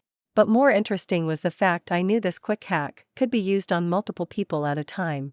The skill to do something like that was beyond me at the moment. I simply had no idea how to bounce a hack through multiple people, but it was possible, and it was something I wanted. I still remember the scene in Edge Runners when the entire group of Maelstrom had all their weapons and cyberware malfunctioned suddenly from a single netrunner. That was Edge Runner shit. Lucy and Kiwi were at that level. The experience, tech, and skill to pull it off. I wasn't, not yet anyways, but I just had to aim for that, and eventually, the system would get me there. I shook my thoughts away and stretched, the code compiled. I had managed to for at least a small section of the massive program to clean it up. Now I just needed to do that like 1,000 more times. Ugh. Stupid jerks putting out shitware. If I ever find out who fucked this code, I'll kill them. I promised as I laid back on the couch. I could use a nap. No one was bugging me at the moment. June was at work. Wakako had her gig completed the same day. Regina was still quiet. Hiromi was dealing with homework. Ichi and Malcolm were both enjoying their wealth from the scav cleanup. All was good. I sighed. Another 1,000 snarls to go. I reminded myself and rose up, putting my hands back against the keyboard and starting on the next section of snarled goofy code. Intelligence leveled up. I blinked at the sudden alert. I had barely been able to fix a single line of code before the alert popped up. Intelligence 8. The alert perked me right back up and I buried my head in the code once more. I woke up the next morning to sunlight streaming in through the armored blinds.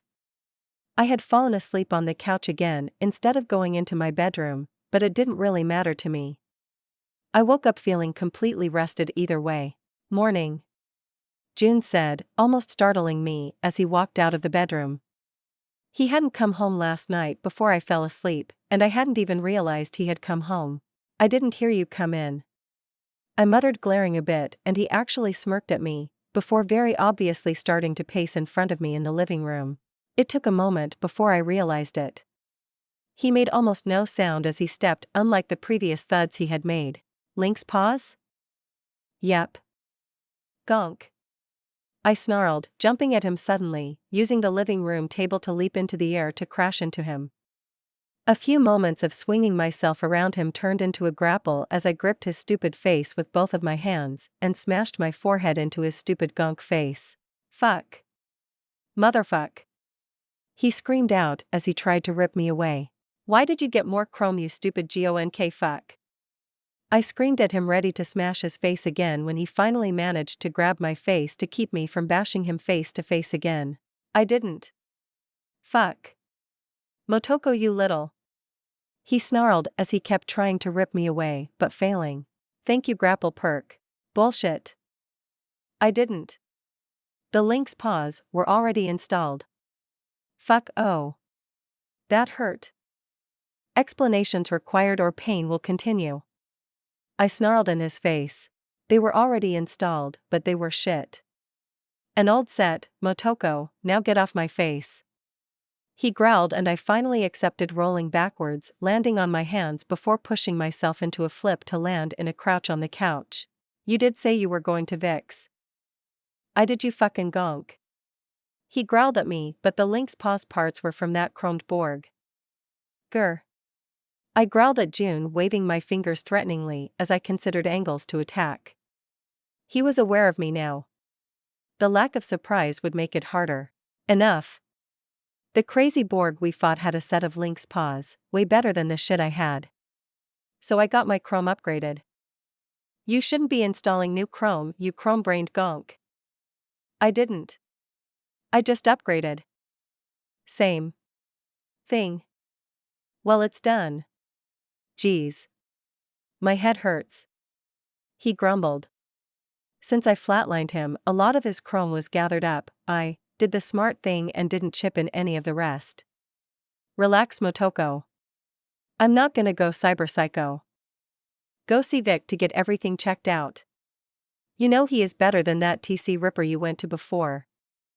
Yeah. Alright. If it'll keep you from attacking me. He stomped off to the kitchen, his new chrome making the act amusing, since it wasn't really loud enough to get the point across. Ugh. My brother was a chrome dome. I sat back on the couch and just let out a sigh. Keeping that moron alive was going to be a full-time job, wasn't it? I really needed to get him a girlfriend. Or a keeper. It might be a bit too soon still for the girlfriend thing. We hadn't talked about his reason for revenge on the Maelstrom in a while. Hell, we were both basically pretending the group didn't exist for now. Hey. June started speaking as he popped open a can of his energy drink soda garbage that I refused to try. What? I said a little sulkily as he snorted at me in amusement. I'm glad you're okay. I was worried. That edge runner was. Yeah, a fucking monster. I said, nodding in commiseration. I'm glad you're okay too. I was worried even when we killed him. Yeah, Are you sure you're okay? You were coughing up blood. Yep. Vic fixed me up. I waved it off, not wanting to get into the nuance of how injured I had been. Good. Very good, also the TC are very happy. Okina-sama, the man we saved? He was super important. The fact we took out his attempted killer and saved him? Word is getting around. Fujimura-sama even angled it into both of us getting a lot of rep. Ugh. June snorted at my noise of displeasure, but continued on. It's a good thing, Motoko. Think of it as the TC owing you something. If you ever get in trouble with them, then you have some credit to fall back on. It also means they will be trying to recruit me. Nah, as far as the higher-ups are concerned, you're already one of us. Fujimura-sama is your boss, and no one else will mess with him. Ugh. Heh, it's fine, Motoko, I've spoken with him myself about it. He knows you aren't really interested in the gang stuff. He isn't happy about it, but he also knows that since I'm there, you will always have a connection to the TC. He is betting on you eventually giving in and joining up in full. June offers, basically saying that Fujimura is blackmailing me into always being friendly with the TC, thanks to June. So what then? I've got some rep with the TC? Seems kinda pointless. Motoko. The video cameras of our fight were nabbed by the bosses. Everyone saw what we did, what you did to save Okina-sama. Okina-sama himself actually had a fight with Fujimura-sama about having you join his crew. June revealed, making me grimace. Just what I wanted. Gang bosses fighting to own me. It's fine, Fujimura-sama won. You being a member, even not really of the kamikaze, meant Okina-sama couldn't touch you. Just. You did a good thing, and the TC won't forget. I've been getting treated a lot better than before too. I've had a few of the bosses calling me Jundano, you know? He said, looking all proud of himself. I just smiled and even reached up to pat his head, which he quickly slapped away. It was nice that June was feeling proud of his accomplishments. I wasn't going to shit on that, even if I couldn't help but think the respect of a few mob bosses was worth less than the words it took to breath it. But hopefully, since June was loyal and skilled, that would only be to his benefit. June wandered off after that to relax, and I was feeling bored. I settled back into the couch, not in the mood for programming. I wanted to do something with my hands. I looked over to my room. It had been a while. I got up and cleared a spot on the table, making sure I would have the room. I had come a long way since I first decided I would take care of this. I went into my room and after a few moments came tottering out with the damaged HMG that I had once claimed from my first scav raid. The damaged barrel was still the most annoying part. It wasn't exactly a cheap piece of metal, having to take the forces the machine gun requires. But I was a lot better than before, and I had a pretty solid grasp of my 3D printer. As I took it apart, I ignored June's look, which was obviously filled with jealousy at his little sister's wonderful heavy weapons. If he wanted one, he could get his own. This one was mine. I stole looted it fair and square. With the barrel removed, I fed it into the 3D printer. It could break it down and remake it with enough time, and I actually know how to program that now. Then I basically broke down the weapon into component parts, checking every piece for damages. Not surprising since it was a rugged design, the weapon mostly alright. A few dents here and there, with only one that I would have to actually take care of. The receiver and mechanisms were mostly okay, a few bits needed cleaning of course, and I had to do some fixing on the electronics. Some of the wiring had been shaken loose and needed to be resoldered. But then it was basically done and ready to be put back together, just waiting on the barrel, which was going to take a whole lot longer. 100 crafting XP gained. I noted the XP alert, without much thought. With that, I settled my almost completed HMG on the floor beside the couch and pulled my laptop back up. Always more to do. Late that night, long after my HMG was once more fixed and ready to fire, and as I was still digging through code, I got a call I had been expecting a long time ago. Motoko. Regina. I was wondering if our work relationship had ended without me knowing. I grumbled at her, but she sighed, sounding tired. Things have been hectic over the last few days, I apologize. I told you before I had a gig that needed someone dead. You said you could do it. Yeah? Things happened, but the gig remains the same. The target is in hiding, and it took a while to confirm his location, but the client still wants him dead. You still in? Asterisk yeah, I'll still take the gig. Send me the details asterisk. I hummed a bit as I received a text, but Regina didn't hang up. I guess I was so used to Wakako throwing the details at me and then expecting me to get it done. I looked it over, and it honestly wasn't very different from the Jotaro job. Except for one thing. What's up with this bar that he is hiding in? I muttered, earning a chuckle across the line. Asterisk the Lion's Den isn't a normal bar. And unfortunately, it's likely that whatever face he walked into the bar with he is no longer wearing asterisk. Wanting me to kill a guy who I can't recognize isn't exactly a thrilling gig here, Regina, I muttered as I looked over the details. The bar was built out of an old warehouse in Santo Domingo, nothing crazy about the location, although it was 6th Street territory. Asterisk the on-site ripper keeps a log of all work she does. So you'll need to go through her to find out where the target is. You'll need to get in, get the info, kill him and get out. Think you are up for it? Asterisk. Yeah, I'll see what I can do tonight, I mutter, standing up and loading up. I might as well get started now. Maybe I'll be able to hack into the Ripper's computer. That would certainly make finding him easier. Just what sort of bar had an on-site Ripper doc? What the hell was Regina aiming me at? Good, keep me informed. Chapter 65. My left eyelid was twitching as I listened to the okay, he looked like a shark man. So I'm just calling him Sharkman. The Lion's Den isn't just any bar in Night City apparently. It's the Exotics bar. Exotics was the description of a type of biomod. I knew a little bit about it, although I hadn't actually even seen someone with them yet. But here they are. People that used BioWare to turn themselves into animals. I had parked in the bar's parking and walking up to the entrance only to get instantly held up by Sharkman, the bouncer. His blue-tinted skin and grinning shark maw was intimidating, I guess. Although I suppose the fact he was nearly 8 feet tall probably helped. Listen, kid. This ain't a public watering hole. Go find another bar. He had denied me entrance instantly. Which was irritating.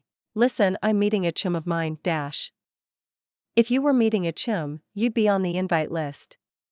You ain't. He stated simply, arms crossing over his massive chest, which was bare, showing off perfectly sculpted muscles. You know, if you were into furries. She must have forgotten. I just want to dash once again. I was cut off by the Sharkman shaking his head instantly, and poking a finger into my chest, pushing me back. He might be the shark, but if he kept that up, he was going to lose some digits. Listen, not sure if you're just curious. Or you are planning some shit, but this place doesn't welcome standards. He said, and it took me a moment to realize he was using standard to refer to. Well, everyone. I opened my mouth to argue, but I could feel someone walking up behind me, so I stepped aside, letting a woman that was definitely supposed to be some type of lizard pass without any issue from Sharkman. This is so annoying. I grumbled, turning back to the conversation, but the Sharkman seemed done. Go on, kid, you ain't one of us. And until you are, you ain't welcome here. I'm just here to see someone. I'm not looking for trouble, chum. If you don't leave, you'll find it. He threatened simply, and I considered it. But I wasn't here to kill a bunch of people doing their jobs. I backed off, walking back to the quadra in a huff. I would just sneak in then. There was always a back door, or a roof access. An old warehouse turned club wasn't going to stop me.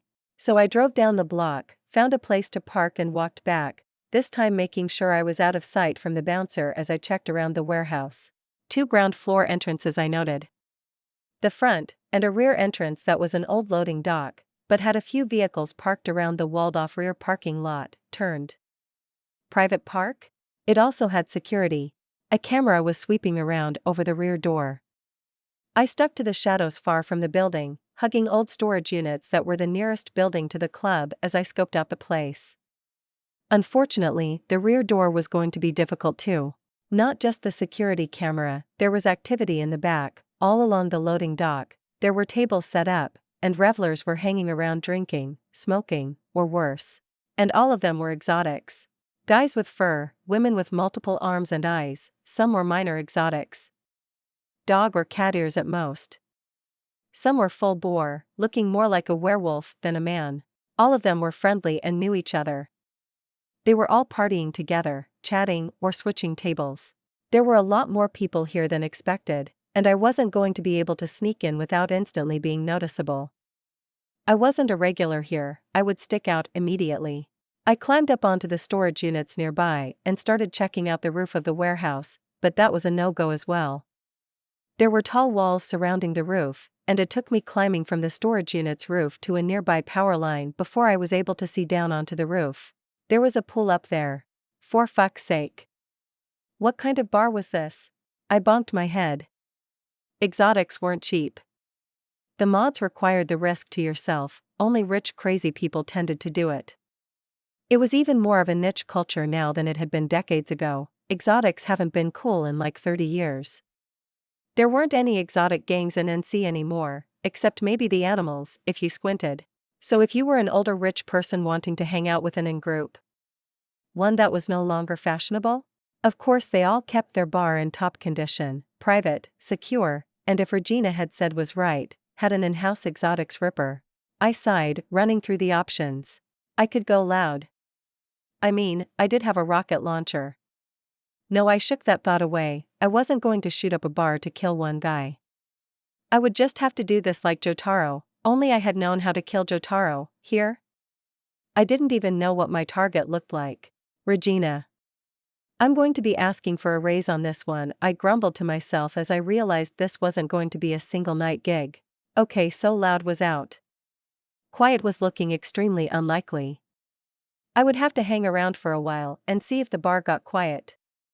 If they closed down in the morning, I could sneak in during the off periods. If anything else, there was another option. I didn't really want to consider that option. I had gone home, picked up a full selection of stakeout snacks, and then headed back up onto the roof of the storage units next to the bar so I could keep an eye out. With my laptop in hand, at least I could do something while I waited, so I programmed as I watched the club. Stupid private furry club. Just let me in so I can systematically target and kill one of your people. Damn gunks. By the time the sun was peeking up hours later, I was growing annoyed. Despite it being the start of the day, people were still showing up. People were leaving, but the amount overall seemed to stay the same. To my annoyance, I couldn't even sneak in as a worker. The cooks were exotics. The bartenders were exotics. The whole damn place was exotics. Fuck. I grumbled, thinking of other options. I couldn't even rely on reboot optics or something to just blind anyone that I came across. Biomods can't be quick hacked. Most of the exotics didn't have a lick of chrome in them, at least not the high-end ones. BioWare only. Okay, I wasn't going to be able to infiltrate normally. It just wasn't going to happen without me doing something drastic. Let's get more information. With the confirmation the party never ends, I peeked out from behind the top of the storage units until I could see the camera sweeping back and forth over the rear door. My eyes flashed as I started breaching in. Time to see what net security was like. The camera itself fell without too much issue, and I used it as an access point to their main system, but I immediately hit a snag. The system security was good. Really good. I wasn't net diving so I couldn't see the exact way the security revealed itself, but it wasn't off the shelf. A netrunner maintained the security at the club, I realized as I poked around. And I was pretty sure they weren't active in the system right now, which at least opened up a chance. So I started poking through the ICE. Security alerts popping up as my searching daggers weren't as quiet as I would have liked. I broke through the initial ICE after about 10 minutes, mostly I was just hoping the netrunner was asleep. The breach was successful, I could feel my wall-breaking demon slip in and hide within the system. That particular perk hadn't been as useful as I thought when I initially took it, but hopefully here it would help. I began exploring, the window in my eyes showing the directory of connected systems as I began navigating through them, trying to find. I found it. The internal security cameras. There were a lot of them. And there were a lot of people inside like I suspected. The old warehouse had been completely remodeled, and there was even a basement floor. Any hope of me being able to slip in sight unseen went out the window. There were just too many exotics around. Especially when the cameras confirmed the Ripper lived in an apartment in the basement. A full Ripper office, and personal room that was heavily lived in. There wasn't a camera directly in her private room, but the door in her office was open and I could see inside a bit. Unfortunately, I couldn't just hack into her computer from the camera either. Everything was locked down and secured. This netrunner knew their stuff. I managed to get a look at the Ripper. She looked like a Catwoman. Not a Catgirl, that was something different, but a Catwoman. The fur must be awful to deal with, I thought with a bit of a laugh as I pulled free of the system. The only thing about this I could actually laugh at. This gig was trash. I tapped my chrome fingers on my knee for a while. I was only seeing a few ways I could get this to work. I could go and spend a lot of eddies on improving my chrome, maybe getting an optical camo cyberware. It was on the list already. Or I could go and get a temp cyberware so I could fit into the club. A few animal accessories, and they would let me in. Probably. I groaned as I considered it.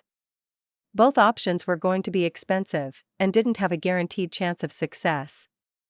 Even if I got the optical camo, that wasn't a guarantee someone wouldn't notice. Exotics often had enhanced senses, and optical camo wasn't foolproof. And even if I went through chipping myself with some cat ears or something, no guarantee I would be able to move around.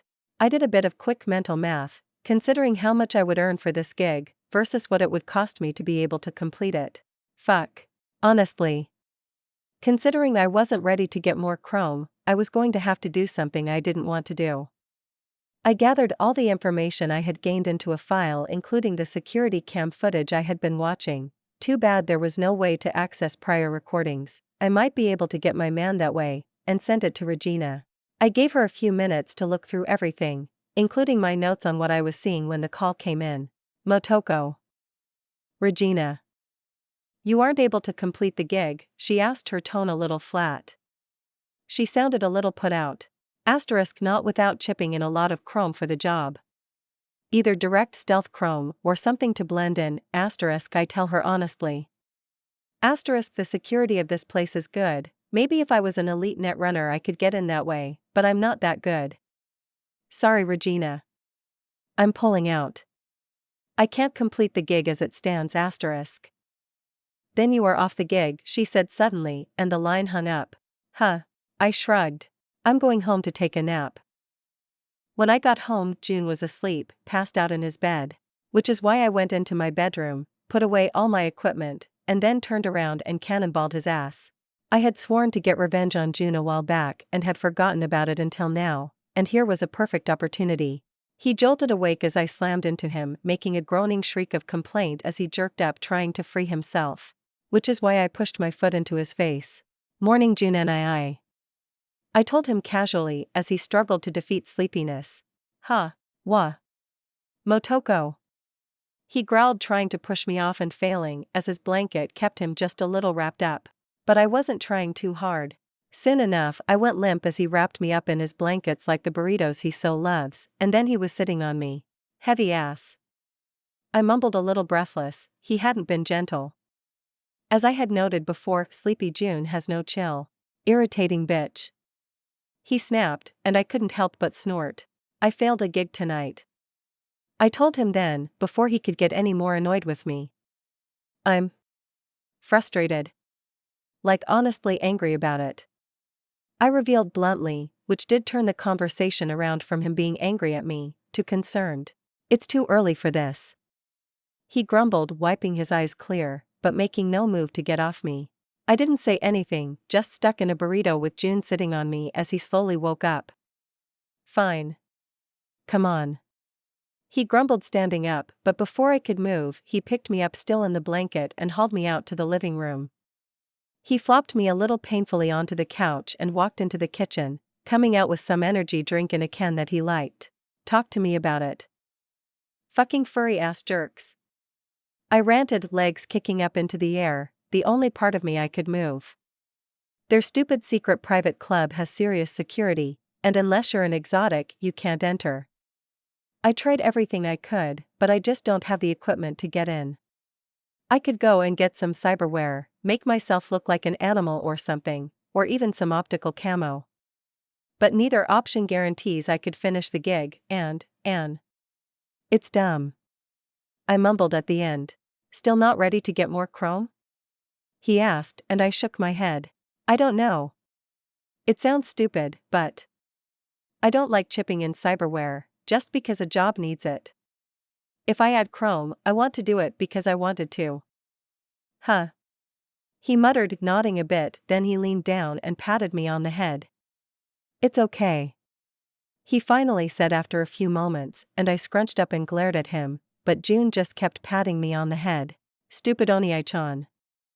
Baka Amuto. He responded back instantly. So I took a nap after June finally left me alone. He was still yawning, but he left to go grab some lunch. I was still wrapped up in the blanket though. It was cozy, and I was so done. First that stupid Borg beating me half to death, needing June's help. Not that June and I's teamwork wasn't super cool. But then I get my first gig from Regina, and I can't even finish it. What's the point of having all of these skills if people could still whoop my ass? If I could still fail at gigs? If I was a better net runner, I could have gotten the data I needed, either by actually dipping into the net to access their system, or by pulling a laughing man. If I was a wizard-level hacker, I could just hack optics in real time. I could have pulled it off. Maybe. The exotics biomods would still make that not work. If I was a better techie, I could have built a drone like the Flathead, and hacked into their system directly. Hell, I could have made a suicide drone to kill the target as well. If I was better at stealth, I could have figured out a way in. Optical camo would have made it possible, if not easy. If. I had been grinding my skills, and I liked doing it. It had opened up so many options for me, but while my stealth was pretty good, I still felt like I should be better. My stats, my skills, they should be higher. I pulled up my stat sheet. Level 9. 7000/10,000. Body 7, 11, due to cyberization, maximum value has increased by 4. Athletics 6. Street Brawler 6. Annihilation 4. Reflex 7. Blade 6. Handgun 6. Assault 5. Driving 6.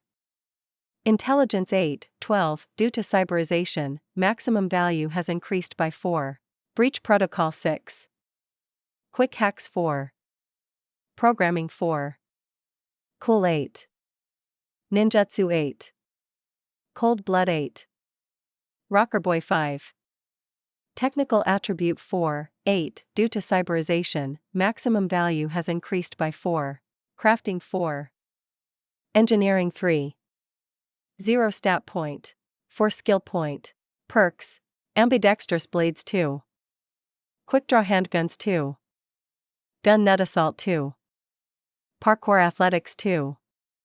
Grappling Street Brawler 2 Future Unlock, Improvised Weapons Gunfu. Drive-by Driver 2. Cat-like Athletics 5. Cool Nerves Cold Blood 2. Danger Sense Ninjutsu 2. Wall Breaking Breach Protocol 2. Cybersecurity Quick Hack 2. Recoil Reduction. Annihilation 2. Cyber Ninja Ninjutsu 5. Fearless Chill. Cold Blood 5. Improvised Weapons Street Brawler 5. Parry Blades 5. Robotics Wizard Crafting 2. Drifting Driving 5. Rapid Reload Handguns 5. Design Wizard Engineering 2. Rifle Ace Assault 5. Unused Breach 5. Perfect Musical Memory Rocker Boy 2. Debug Programming 2. Siren Song Rocker Boy 5. Cyberware. Sicho Electronics MK.2 Adaptation, Sicho MK.20 Ot. Kuroshi MK1 Adaptation, Kuroshi MK11/2. Militech Condor Adaptation, Militech Condor 3 of 8. Arasaka Smart Link System. Adaptation Smart Link 0 divided by 0. Arasaka X-Disk Adaptation X-Disk 0 Ot. I browsed through the page. Honestly, I didn't tend to look directly at my stats very often. More often, I just checked where I was at, and then went to work on whatever stat or skill I was focused on at that moment. I still had 4 skill points. I also still had a breaching perk I hadn't used. Ugh, I'm such a gonk. I forgot all about my perk. I sighed, staring through the floating screen to look at the ceiling. I had decided to hold off on using it until later when I might need something special, but I had ended up just forgetting about it. Would a breach perk have solved my problem? I started looking down the list. The options I had looked at before were still there, but my understanding of systems was wider now. I had a better idea of what I would need, and what I wouldn't. Strong breach still sounded useful though. Being able to breach through a system much faster, in exchange for guaranteeing an alert would get sent off? Well, considering most systems weren't secured well in the first place, it would give me some neat tricks. But it wasn't exactly what I wanted. Let's be honest. Speed is useful, but when it comes to net running, there was only one true king: stealth. If no one ever realized I had breached their system, they had no hope to stop me.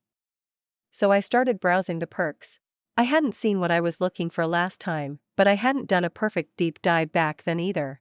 Then, because I was reading through every perk, I found it. Ghost touch, slow and quiet, breach through a system as a ghost, without anyone the wiser. I thought about it for a moment. Then I decided that fuck it, it was what I had just decided I wanted. I pushed the button accepting the perk. I shivered as the idea slipped into my head. Tricks on how to not just break security, but to bypass it entirely. I blinked. Then I blinked again, because wow. That was some serious shit. I knew as well that as powerful as it was now, it would only grow stronger as breach leveled up. The time it would take would reduce, and my ability to ghost through systems would grow. Yeah, that's right. I'm Motoko Kusanagi. My skill with a gun or a knife was great. But on a digital battlefield? I wouldn't be matched by anyone. I knew with a surety of self that I was going to become the sort of super hacker that made corpo netrunners piss themselves in fear. I rose up, untangling myself from the blanket, and popped my access cord out of the back of my head as I grabbed my ICE laptop. Time to get to work. Chapter 66. Deciding to go full in on net running for a bit to make myself feel better about getting my ass kicked and failing a gig. I went full ham into grinding. Breaching through the ICE with full intent, it did mean I wasn't doing much besides thinking about the puzzle of code in front of me, and thanks to Ghost Touch, if I was having a lot of problems, I could slow down and work my way around the ICE, acting as if it wasn't even there. The actual mechanic behind the perk was weird. In essence, I was sending my data through back channels, sending bytes worth of data at a time through old ports and system code that hadn't been used in forever. But then those little bits of code would all collect together behind the ICE and create a channel that bypassed the ICE entirely. It took a long time though. The one time I tried to use it, took me over an hour just to set up on the system. That's with the ICE being something I could break in a few minutes or work normally, and it being against a laptop, and not a corpo server. But it worked. The sort of crazy hacking trick that only someone that truly understood computers could ever hope to pull off. Completing it the first time had even given me a couple of breaching alerts throughout the attempt. I kept at the grind though. As much as my guitar was calling for me, the fact was I needed the self-improvement. I hated feeling sorry for myself, and if a few days grinding like crazy to get some level ups was all I needed to feel better, then it was worth it. In the end, even though it cost me all the rest of the wet ice, I gained 2 levels thanks to non-stop hardcore and experimental grinding. Mixing what I learned from Ghost Touch into my normal breaching. I did the opposite. Breaching loudly, without care about the alerts sent up just to see how the program would react, and over the course of 3 hours, figuring out how to not just hard breach an ICE system, but how to muffle the alerts. At least somewhat. It was basically learning what the perk would have taught me if I picked it instead of Ghost Touch, but of course not as skillfully. Thought it didn't mean I didn't get some level ups over the entire course. Breach protocol skill level up. Level 7 breach. When I got the alert, I hadn't actually noticed at first and kept working on Ghost Touching through an ICE I had already breached before, just because of how distracted I was. Done. I grumbled, rubbing my eyes. They felt tired, despite not being actually able to feel weariness. My body didn't feel stiff, in fact, I stood up and stretched a bit and felt physically fine, but I could feel the tiredness in my mind. I had gone without sleep before, but never when I was simply slamming my head into a complex mental problem like this. I walked into my bedroom and flopped on my bed. June was out. So I would sleep. I was at the ramen joint in the Cherry Blossom Market the next morning, slurping up a bowl of noodles for breakfast as I ran through a few things in my head. I had a few responsibilities, and a few things I needed to keep doing. Grinding. Doing gigs. Helping out my chums with work. Making sure June ate something besides his XXL burritos. But honestly, the grinding kept me busy, the gigs paid more than any amount of bills I might have, and helping out my chums wasn't too hard. Find some evil gonks, kill them, steal everything. But what was it that I wanted? It wasn't Eddie's. I was pretty comfy in the apartment that June and I shared, although I knew someday we would probably get something bigger, or split up. But I wasn't planning on jumping off the edge like David. I liked living. I liked waking up every morning and deciding for myself what the day will be full of. But in order to keep that comfy pace, I was gonna need to get stronger. The fact was, the more of a rep I built by doing fun stuff, the more dangerous my life would become. So I would have to keep growing stronger and stronger to ensure that I could have my fun-filled life. Which meant I needed to kill. I needed enemies, and a lot of them. But I needed them at my pace. I didn't want to go piss of Arasaka and end up overwhelmed. With the gang war over, things were quiet.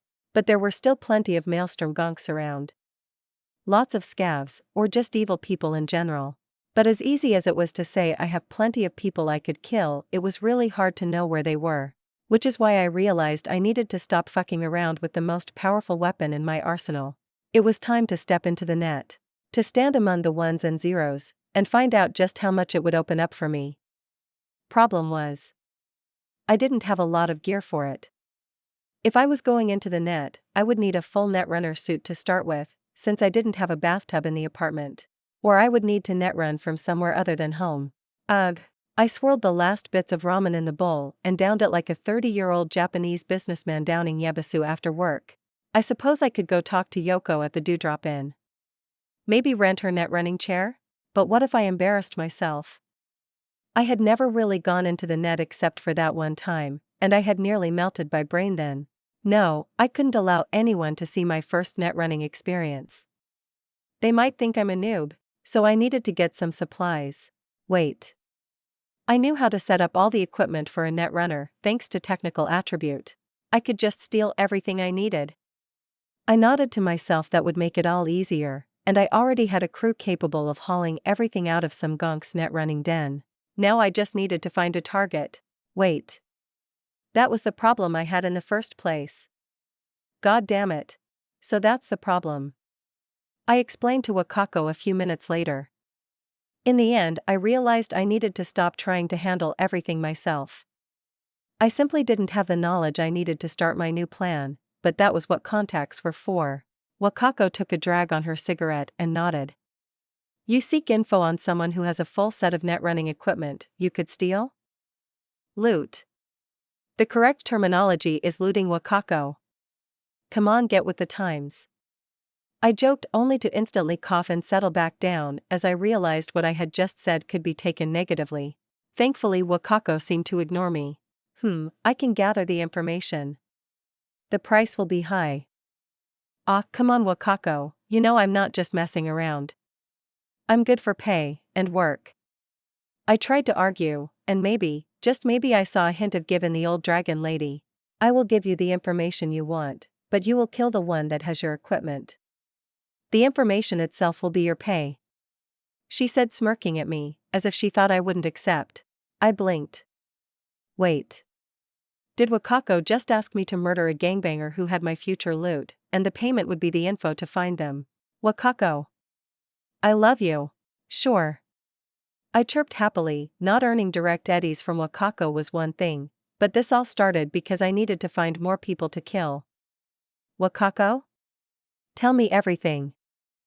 I looked over the rundown apartment building that my new target was inhabiting. It was more complicated than I liked. The netrunner I was after had taken over the 5th floor of the building according to reports, run everyone out of the apartments, and turned it into a little kingdom. Not so different than what the scavs did. But this wasn't scavs. But only barely. The netrunner had made a gang.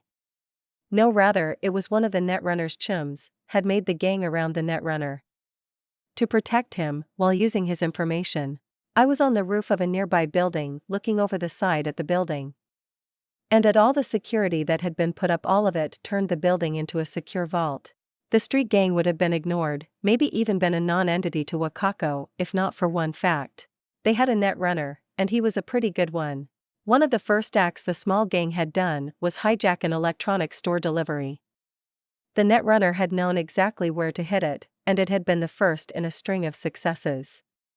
The only problem? The net runner was a greedy bastard, and had stolen things he shouldn't. Stolen from someone he shouldn't.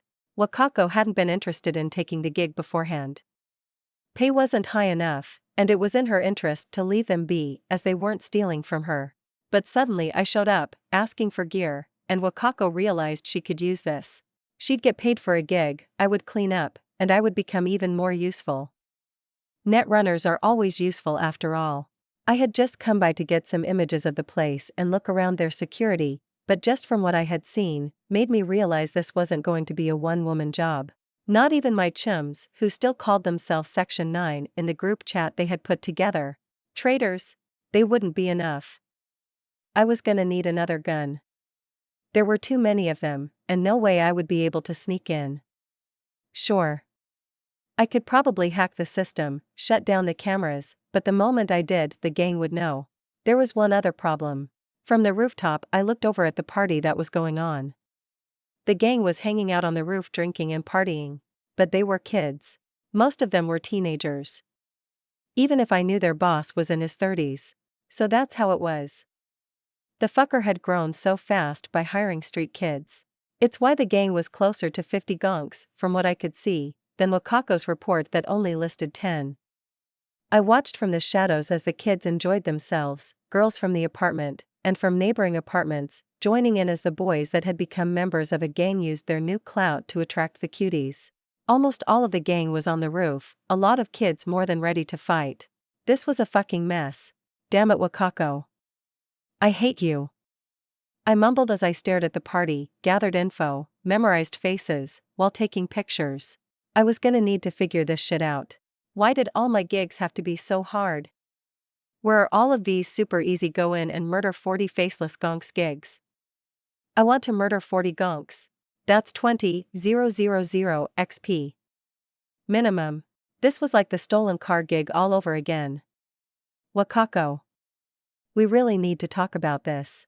I switched to my scan mode, looking over all the electronics set up all over the building. I would have to figure this out. I had to. Slowly I gathered information, checked every angle of the building. Scanned everything I could. I even slowly slipped a ping into the camera system, just to see everything I was working with. I winced as I looked at the absolute spider web of light. So much was connected to that system. No way I could break it. No way I could beat this netrunner, not on his home turf. I sighed as I started taking note of where all the lights went. They would at least lead me to the netrunner. Found him. It would have to be enough. Hey Malcolm, you're late. I called out, waving over my head as the last of our troop showed up. Yeah, sorry, my folks needed me to run an errand. Of course they only asked, as I was walking out the door. He grumbled, but settled into the booth at Ho-Oh Club.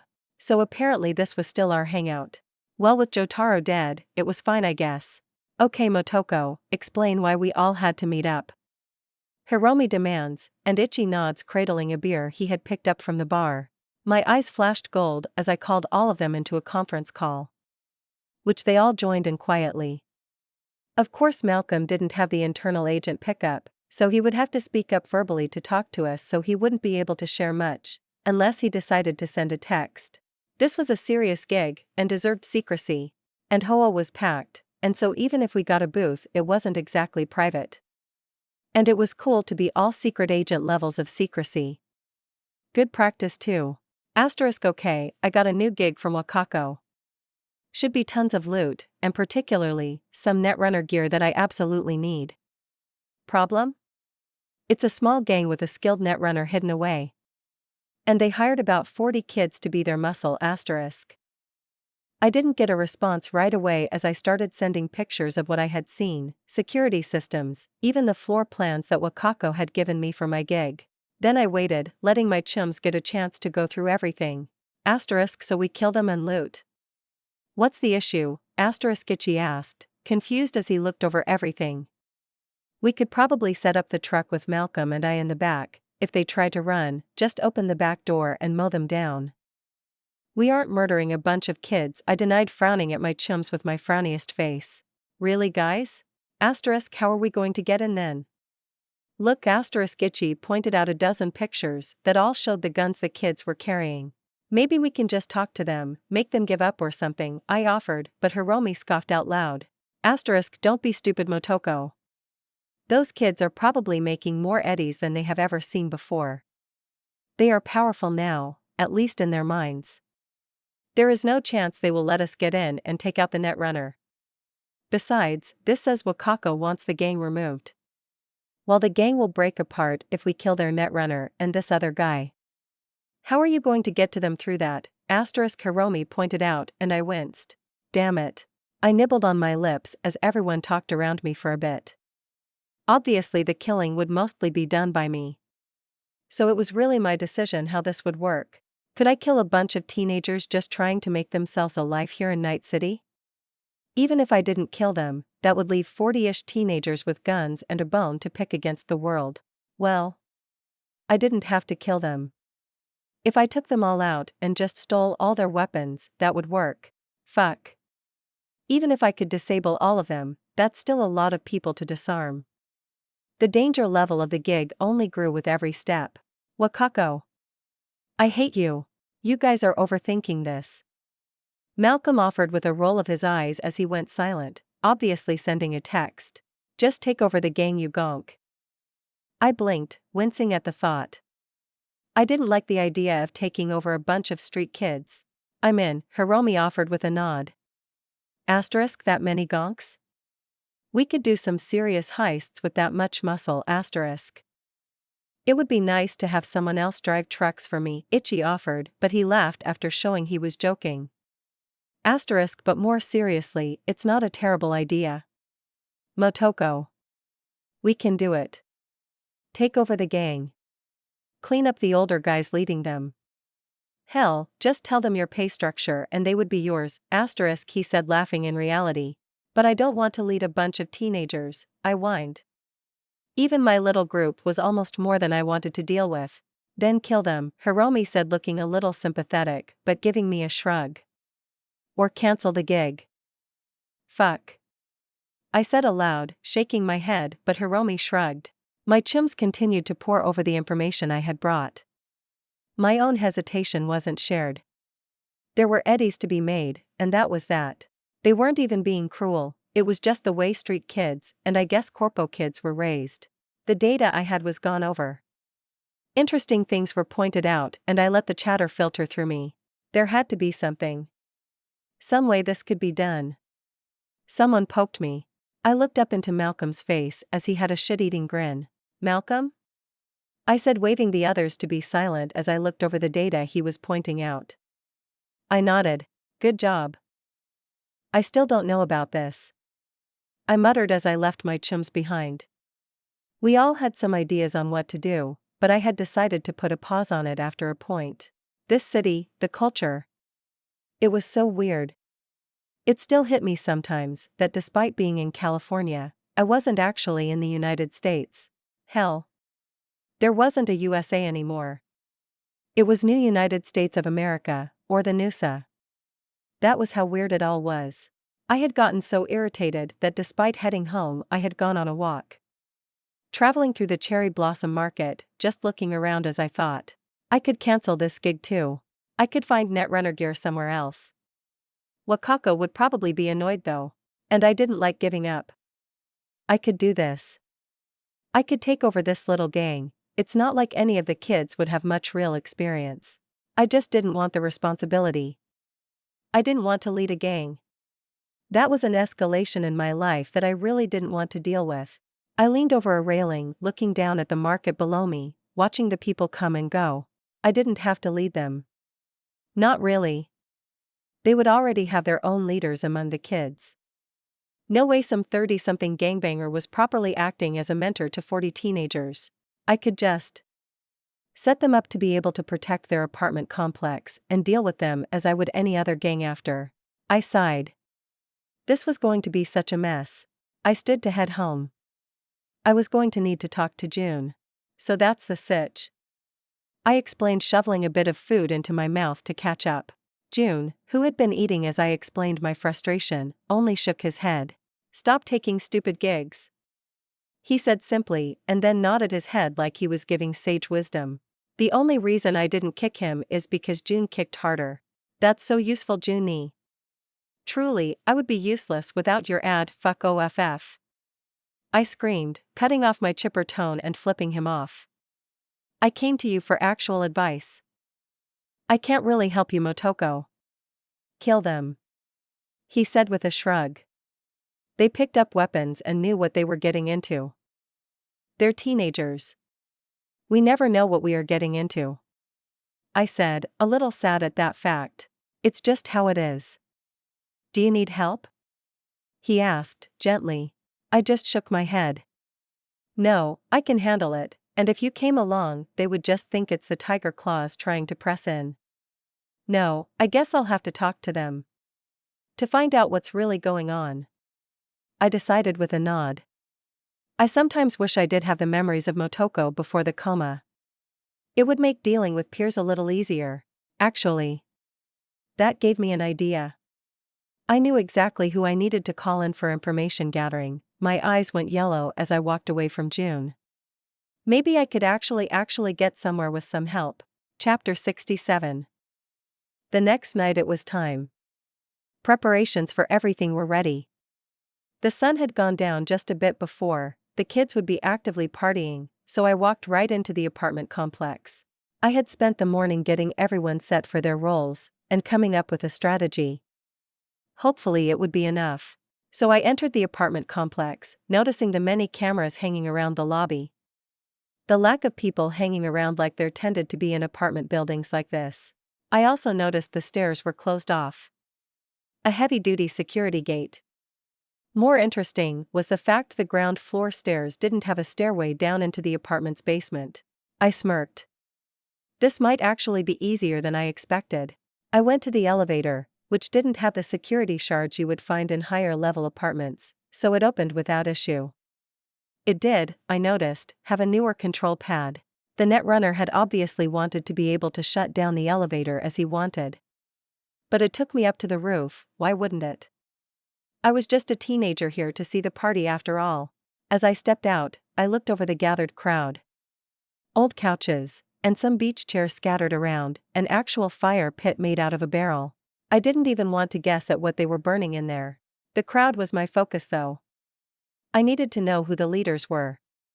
Not the leader of the gang, who I knew to be some old guy, just a thief using kids as muscle.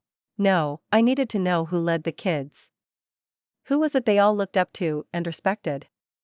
But since I wasn't a street kid in the same way all of these teens were, I had delegated. My new assistant would be here to back me up. Of course I noticed him right away. The gonk was actually selling BDs like usual. I rolled my eyes as I walked up behind Knox and peeked over his shoulder as he was holding open his backpack full of BD wrappers. Hey BD's nice. Got anything good? I asked in a joking tone, pretending not to know what he was selling, as Knox suddenly smiled at my appearance and nodded. A few things you might like, he said with a funny smirk. Thanks for letting me know about the party, I replied simply, confirming our little lie. Who's your customer? I asked, looking up at the boy that Knox had been speaking with. He was about what I expected from a street kid teenager. Total poser. He was wearing a jacket that was modeled after some action movie star from the last couple years. Which I only recognized because I had seen one of the movies on the TV, and it was meh.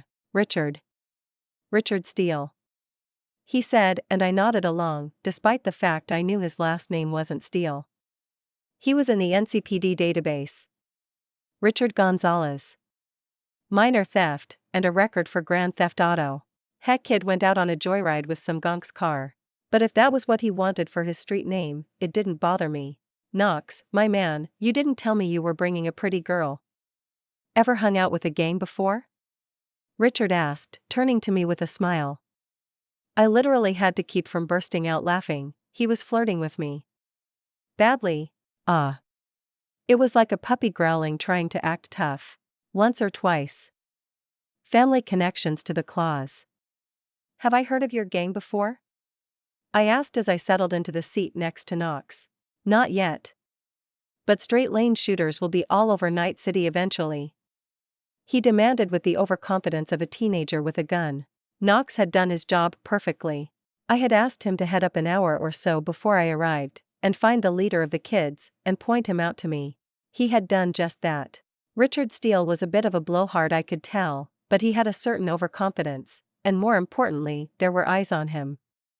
Plenty of the kids were seated around him like he was the one in charge, looking to him, and letting him talk. He was the most popular kid here, with a clique of friends all wanting to hang out with him.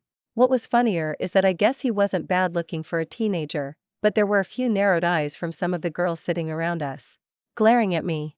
Don't worry girls, not my type. Probably spent too much time in front of a mirror every morning. I'll look forward to it. I've always wondered, how did it all work? I mean, how does a bunch of street kids end up with so much iron? I asked, nodding my head to one of the gangers that had an Ajax assault rifle across his lap as he chatted up a cute girl. That sort of hardware obviously wasn't standard street kid fare. I mean, not everyone was a gamer like me. Huh. Our boss is an amazing planner.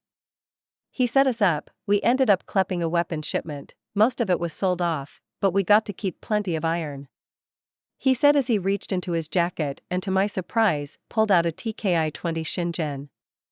A smart SMG. A very expensive smart SMG. That was actually a pretty dangerous weapon for anyone not wearing good armor, an ECM, or good enough subdermal. Nice iron.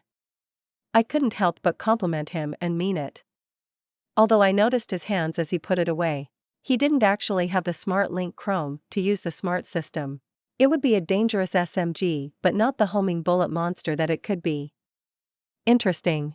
Heh, it's just one of the benefits of being SLS. He called out, and it took me a minute to realize that SLS meant straight-lane shooters. Thankfully I was using cold blood to keep calm, otherwise I would have been giggling up a storm. Knox thankfully knew what I was here for, and distracted the conversation, saving me from awkward flirting as he cut in and started talking up his wares again. I fell back out of the conversation, not disappearing as I listened to Richard talk to Knox, and the general conversations around. Although Richard really was focusing too much on me. Something Knox had obviously noticed, and was trying to distract him. Thanks Knox. You're saving me from awkward flirting right now, I won't forget it. It was almost time. Eventually, Knox actually made a sale of my BD. The Maelstrom assault was apparently interesting, I guess. Afterwards I made a motion with my head, and Knox, rather than trying to sell any more, headed to the elevator.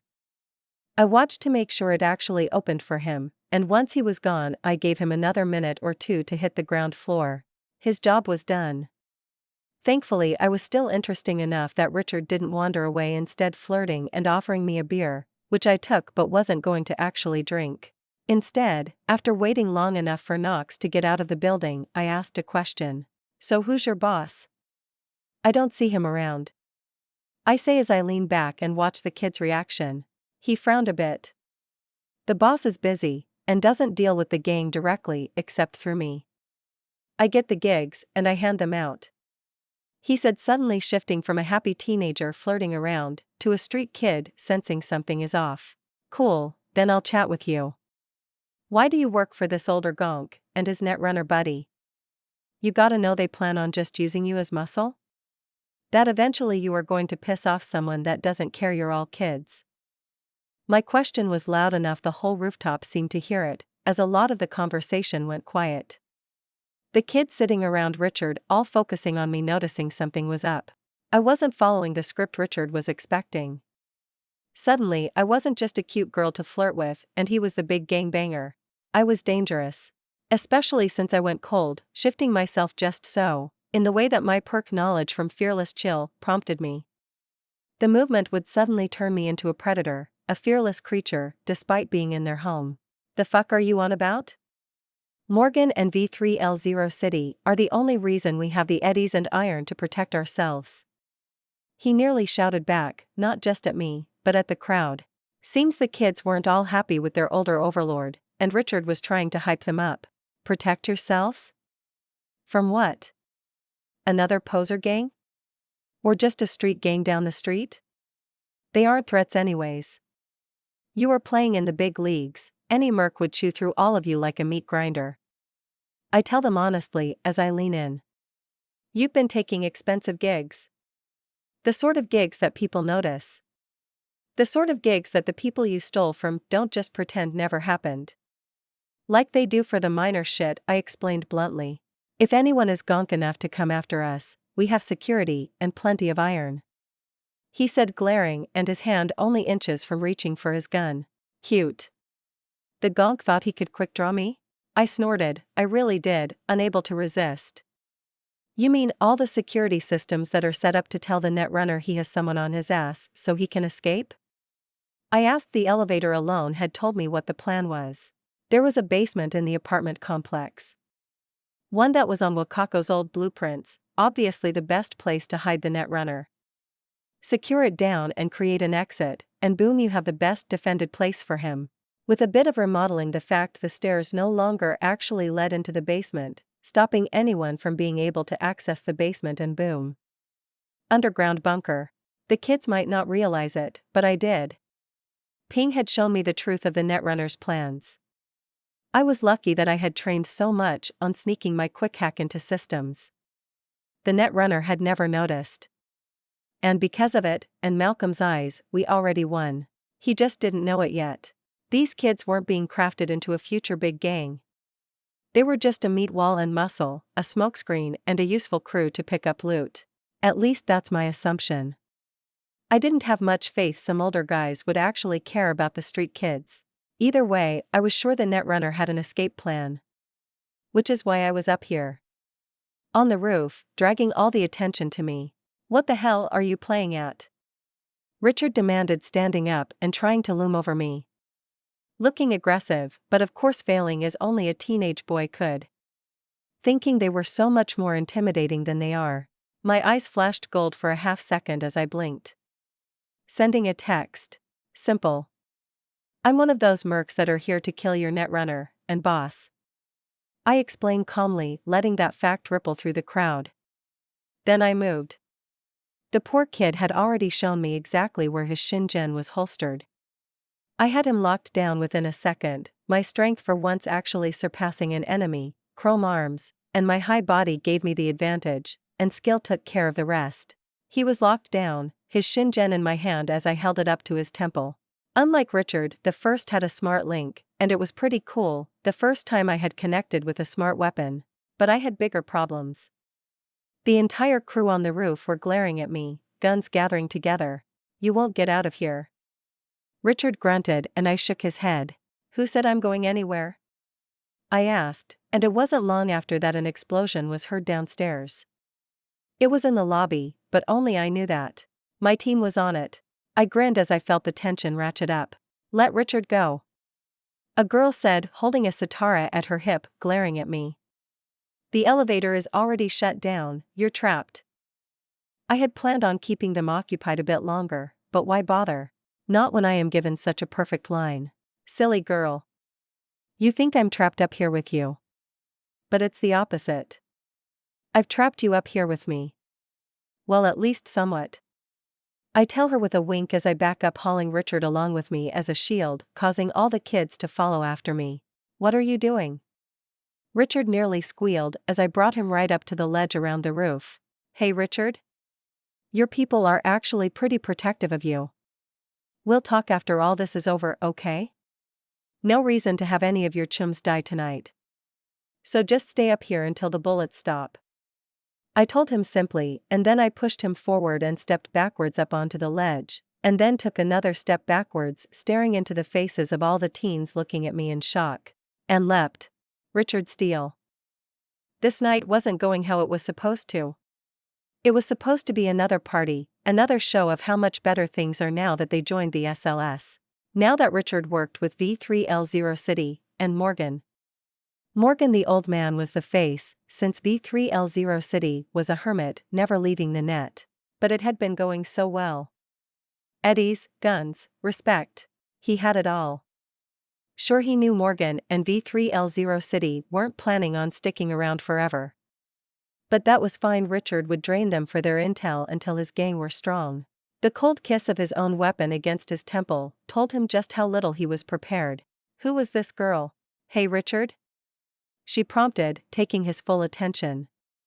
Not that he wasn't already very aware of his position with the way she had grappled his arm behind his back and gun against his face. Your people are actually pretty protective of you. We'll talk after all this is over, okay? No reason to have any of your chums die tonight. So just stay up here until the bullets stop. What? What dash? He gasped as his wrist was pushed forward, forcing him to practically fall forward, and then he was free. He turned just in time to see that crazy purple-haired girl step backwards, arms spread, and the brightest smile across her face. She fell off the roof. No way. He gasped as he rose up and peeked over, joining a few of his crew that were doing the same, only to watch as she was not only still alive, but actually leaping from broken pieces of the apartment, to air conditioners, to finally an old sign pole that she caught and spun herself around before landing on the ground in a crouch. She glanced up, and from this distance all he could see was her eyes glowing red in the neon lights of the street level. And then she was gone. Rushing down the street. Richard? Martin, check the elevator. It's locked down. You know V3LS rules. The moment he noticed trouble, he would lock down. To protect himself. Yeah. I'll call Morgan, try to let him know. Just give me a second. He pulled out his agent from his pocket and started hammering at the number. That bitch had at least dropped his gun. That was so much fun. I was practically giggling as I raced to meet up with my chums. The plan overall was pretty simple. Gather up almost all of the gang's forces in one spot, and thanks to their own policy, lock them down. I hadn't been sure if the Netrunner would lock down the elevator or not at first, but after confirming there was no other way down to the basement I had been sure. Although I hadn't actually blocked off the stairs. A grenade that was mostly smoke and flash at the base of the stairs had done a good job of keeping them clear for now. Besides, what teenager was going to think about the staircase? The building was 6 stories tall. I doubt any of them had ever even used the damn stairs. I was glad the elevator had been shut down though. I hadn't wanted to risk trying to hack it. If the Netrunner was any good, I might end up in serious trouble if I tried. But I hadn't needed to blow up the whole thing. The grenades Malcolm had tossed into the lobby, only after making sure it was empty, had done what I expected. The security the Netrunner had set up went on lockdown. Elevator was locked down, and without security shards or anything, obviously the kids wouldn't be able to activate it. Probably that had been done on purpose. One of the biggest risks the Netrunner had was the kids deciding to kill him after all. Then I would just parkour down the side of the building. I had already found multiple paths down the other night when I was scoping out the place. Then came the best part. See, Itchy, Malcolm, and Hiromi were hanging out the back of Itchy's truck with my favorite girl HMG. They would keep the front of the apartment complex locked down, and make it seem like we were preparing to assault the Netrunner. What would a coward do when confronted like this? He would run. I giggled as I raced across the street to an office building just across the way. My ping the other night had revealed all the security systems that were connected together by the Netrunner. Normally this wouldn't be that important, since I wasn't sneaking in, but Malcolm had noticed something weird. One of the lines of the security system had stretched across the street. With a short visit to the other building, I had found the basement, and the odd little hatch hidden away in a corner of the basement. The hatch that was a recent construction, and had obviously been broken through the old concrete wall, and had a very familiar brand of security keypad attached to it. An escape hatch. So I jogged down. My chums were causing a commotion at the entrance, and looking at it from a camera it would look like an assault squad preparing to storm the place. The hatch hadn't been opened yet, and I settled into a dark corner of the basement to wait. It didn't take long, a few quiet minutes of waiting, though I was in a call with Hiromi confirming that everything was quiet at their end, when finally I heard it. Muffled footsteps echoing through the brickwork and hushed voices. I smirked as I waited, and then the hatch beeped open. A man stepped out. This wasn't the Netrunner. Morgan Fields was a tall man, he had chrome, but was no Borg. No, he hadn't ever been good enough for that. He had originally been a member of 6th Street, so ex-army, but he had only been a private, even at the end of the last war. He hadn't ever amounted to anything, at least according to Wakako's information, and had fled from 6th Street after fucking up. He had gotten drunk and punched a higher-up in the gang. They hadn't liked that. So he had joined up with a chum of his V3L0 City. A netrunner of some talent. Although really he was just the face of the netrunner who apparently hated disconnecting from the net. And as Morgan looked around, his eyes sliding right over where I was hiding, unable to pierce the darkness, V3L stepped out of the hatch. Stumbling a bit and actually shivering. The man was emaciated. Practically a skeleton in his suit. Unlike Morgan, he was a Borg. Almost everything chest up was chrome. Yeah, the guy was definitely a cyber psycho. Probably obsessed with being on the web. I gave you one job. V3L muttered out, his voice completely robotic. Keep everything quiet, so I could net run. It's not the time, we need to move before whoever is after us catches up. Complain to me later. Morgan said as he grabbed the netrunner's arm and started hauling him away.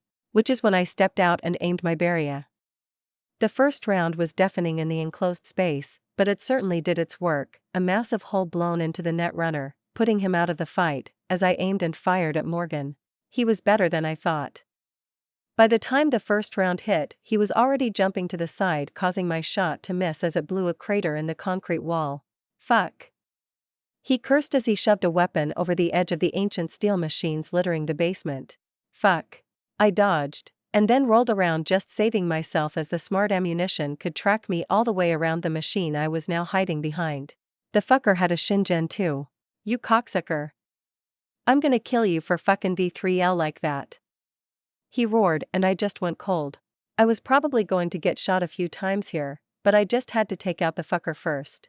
Unfortunately, my Kuroshi had already lost track of him. Between each of our hurried movements, the software that let me tell where someone is through walls had lost track. So it was a gunfight with both of us hiding in the dark. Unfortunately for Morgan. I was made for the dark. I rose up and started stalking, sticking to darkness and tight holes that I managed to slip through without too much effort as I crept closer and closer to where he should still be. And as I got closer, I tried to listen for something, only for the ringing in my ears to block that sense. Note to self, earplugs, or a hearing protection in general. Couldn't deafen myself every time I used the barrier in an enclosed space like this. So I relied on my sight, and ninjutsu in general, to stay hidden as I hugged the wall circling around him. Until I saw him. He was looking around wildly, trying to find where I was. His buddy had been pulled into cover as well, and the Borg was seemingly laying there dead as white blood poured out around him. Poor guy, never even noticed me as I raised my barrier up. But then suddenly I felt it. An attack, and assault I had never experienced before. Instantly my mind went to defend it. I was being quick-hacked. My defenses rose up, the knowledge I had gained from a perk so long ago, the only thing stopping the program from instantly smashing my defenses. Cybersecurity. I hadn't even thought of the perk I had taken for level 2 quick hacks since I got it. But I was glad I did. It was the only reason I knew enough about defending myself that I didn't get immediately battered down. I couldn't even fire before Morgan was alerted, forcing me to leap backwards, grunting as a smart round slammed into my side. That was probably a rib breaking. Damn it. I slipped back, trying to go for another angle, but the hack assault was so powerful. I was losing. Something slipped past me into my cyberdeck and spread around. I gasped as my arms spasmed, jerked, and literally sparked as a program was forced into my system, the assault so overwhelming I couldn't stop it before the effect already hit. Oh, that's where he was. Fuck, sneaky bast bitch. Fucking hell, that's just a girl. Morgan said as he walked over, turning the corner to see me on the floor, gritting my teeth as my arms literally kept shocking me even as they turned and tweaked in weird angles. Barrier was still in my hand though. I just needed dash. Heh. He chuckled before raising the Shingen and firing. I grunted and gasped as he dumped whatever rounds he had left in his magazine into my chest. My leotard blocked a few rounds here and there, but he was pumping plenty of holes into me. I couldn't breathe. He turned and walked away even as I felt myself starting to die. The quick hack suddenly ended. They thought I was dead. I reached down with jerking hands and managed to grab a Mac stock. A few moments later, despite not having any air to breathe in my lungs, I depressed it into my mouth, and suddenly I was alive. I rolled over gasping quietly, as I spat out blood clearing my lungs. I grabbed another Mac stock and huffed that one down too. Fuck. Fuck.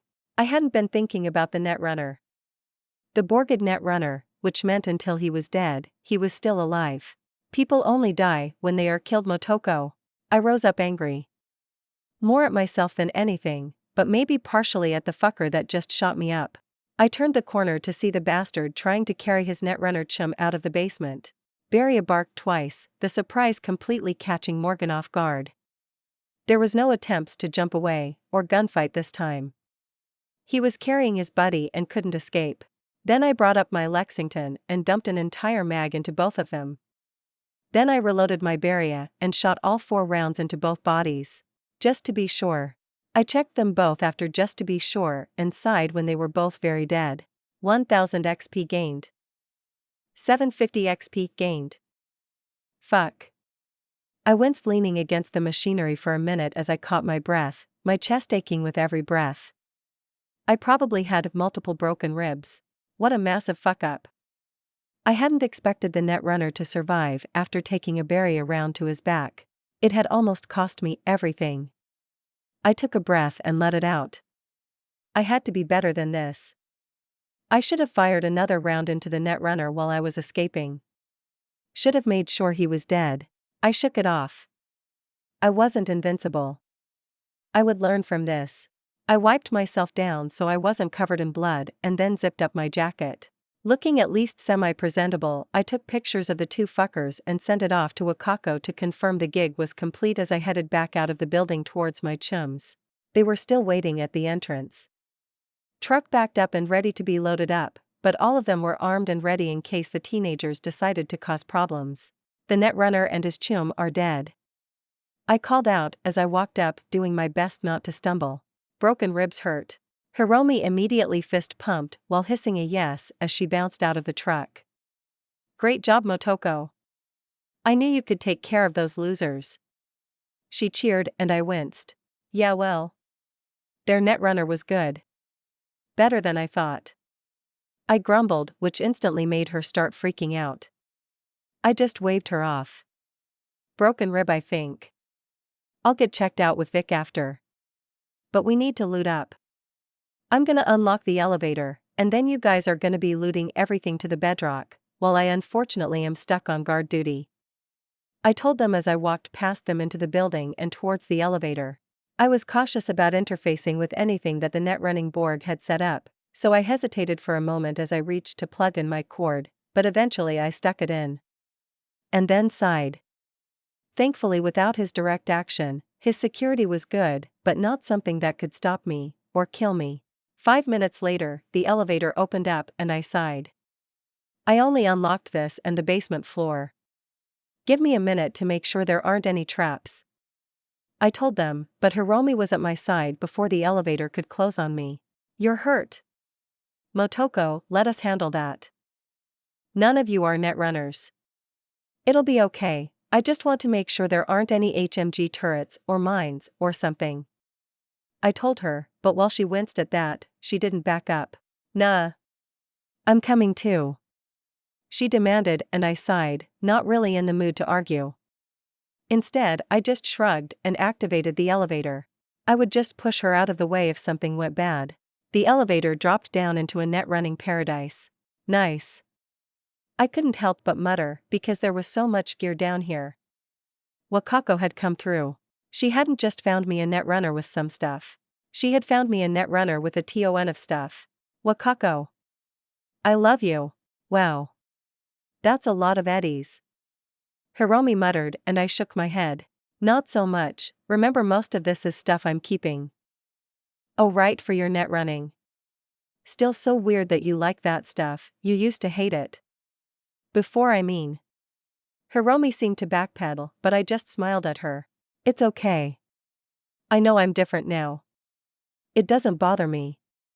I told her and she nodded, and then she looked around and said something that broke all of my plans. So where are you going to put all this stuff anyways? Put?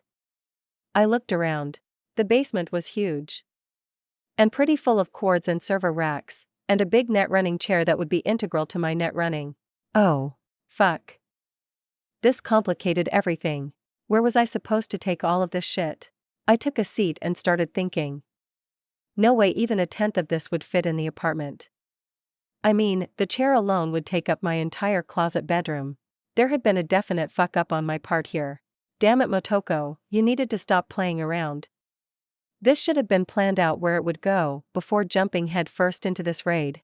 Okay, I couldn't hold it at home, and while Ichi's truck could probably haul most of it out, it wouldn't be everything, and I didn't want to keep his truck filled with my shit. A storage unit maybe? They weren't exactly safe, but if no one knew it was mine, and we kept quiet. Alright, Motoko. Hiromi said, suddenly startling me as I looked up at her from where I had been glaring at the floor. All taken care of. She threw me a thumbs up as if that explained everything. What's taken care of? I asked, not following Hiromi's thought process. Well, it just so happens the last 2 gonks that were using this basement were just flatlined. Shocker, I know. So I just called the owner of the building and explained we were taking the place over. He argued.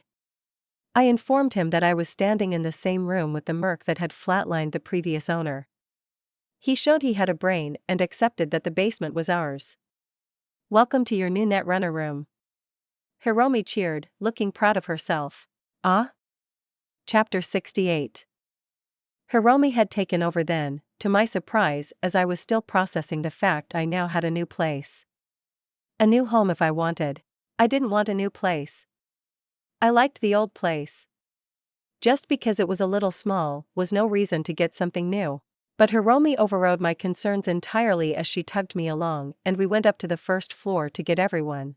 To my surprise though, Nox was there hanging out around Ichi and Malcolm. Hey Motoko. Motoko's chum. He greeted Hiromi and I. Funnily enough, Ichi and Malcolm were side-eyeing him like he was a threat. Hey Nox. Thanks again for helping me out. You good? I asked, confused about why he was still here. Yeah, I just wanted to see this through. Not every day you get to see something this crazy. He offered with a shrug and a smirk. I almost matched his shrug but thought better of it as my rib twinged. That's fine. We are going to head up and chat with the kids. Might end up in a firefight. I warned and he nodded, reaching into his backpack and pulling out a Mox painted Unity. I want to see this through. If I can. I flashed him a thumbs up and nodded my head towards the elevator and we all clambered inside. This was the important part. Would we be able to do this without killing anyone else? I looked to Hiromi, who was honestly the one leading us at this point. Hiromi was eager to get to the roof, but I could tell she was a little nervous as she played with the katana on her hip. Malcolm had a massive grin on his face. He was carrying my HMG.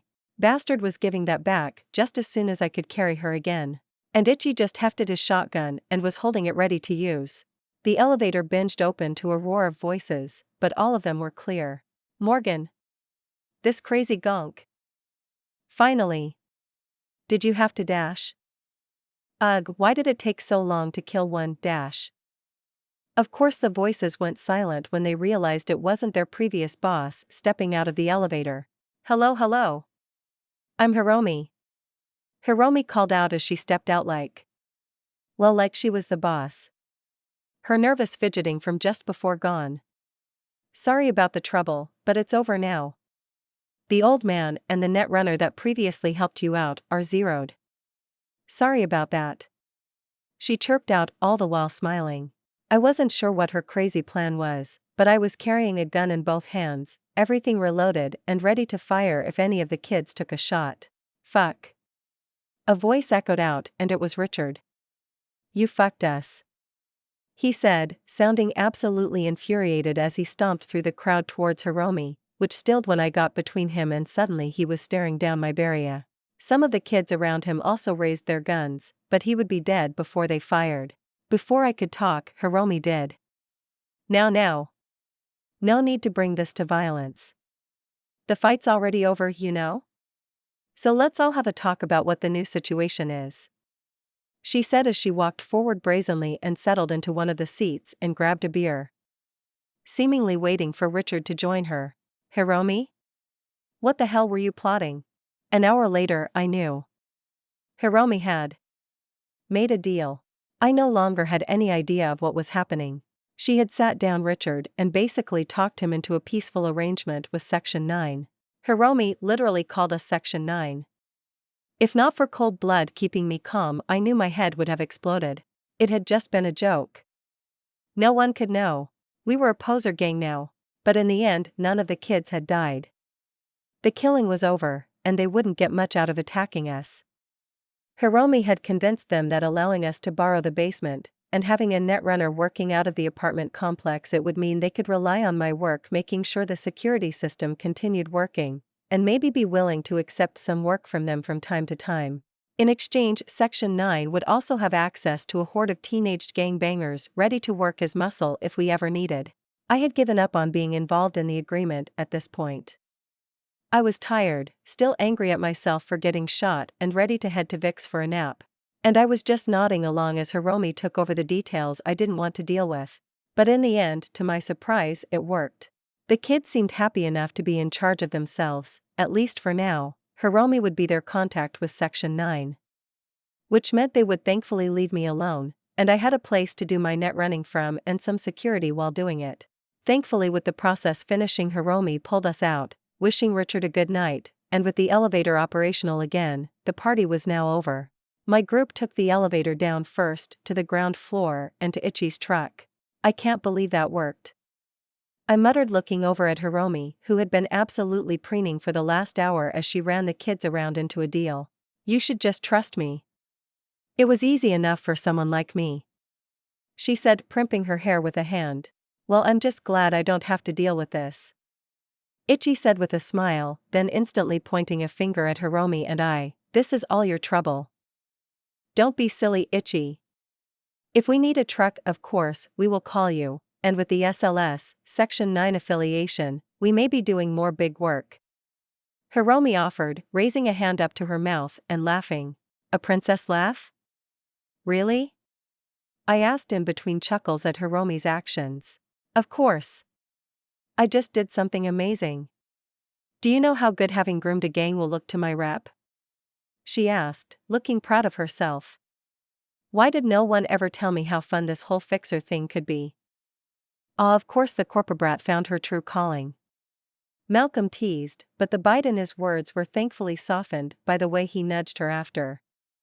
Just remember us street kids when you are at the top of Arasaka Tower. Who are you again? The chauffeur? She instantly retorted, earning a squawk of outrage from Malcolm and giggles from Ichi and I. I winced a bit at the end though. Stupid rib. Alright, chums. Thanks. For everything. I wouldn't have been able to do this without you. I told them. Don't worry about it, Motoko. We are chums. Considering how much you pull us along, it felt good to be able to actually help out, Hiromi said with a shrug. Besides, we've been getting a lot out of this for a while. Eddies, rep, chrome. She muttered, counting off her fingers. The pay is good. Malcolm said, teasing, and that was that from him. Hey, it was. Preem. I've never been this close to something this crazy before. Knox offered. The boy had been quietly following behind us the whole time, not really taking part. Hey, you were instrumental. Thanks, Knox. Is the pay enough? I asked, and he snorted. Don't be silly, I still have a ton from all the eddies I've made from the BDs that I haven't handed over to you yet. Oh? That's right, you are the one selling my Motoko's XBDs. I think we should talk, Hiromi offered with a shark-like grin as she started stalking towards Knox. Well, that wasn't something I was going to get in the middle of. Well, I kinda need a visit to Vic's. So I'm gonna get out of here. Malcolm. Put my HMG back in my trunk, please. I glared at the boy who had been sneakily walking off towards Ichi's truck. It's not that bad, Vic, I muttered, but the look he gave me kept me silent. Alright, all of you, head on out. Motoko, will be fine, but we are going to need some privacy. He ordered, shooing Hiromi and Nox out of the clinic with his dad energy. Both had followed me to Vic's, Hiromi dragging Nox around to talk more about his work. I continued to ignore Hiromi getting involved in that. I was more focused on Vic, because I was feeling like I was about to get yelled at. Mind explaining why you have bullet holes through your leotard? I got shot. A lot. Fucker had a smart SMG. Well, now I have a smart SMG. I admitted with a sigh. How are you still alive? You told me your healing takes 8 hours. He demanded, rolling in next to me. I get if can't tell me, if someone is keeping you from talking about it, but dash. No, it's not that. Honest. No one but you knows about it, Vic. If I take a max doc, it sorta supercharges the healing for a bit. I guess I just didn't share that bit. Sorry. I offered, actually wincing. I probably should have told Vic that last time. That makes even less sense. He muttered, rubbing his nose under his glasses.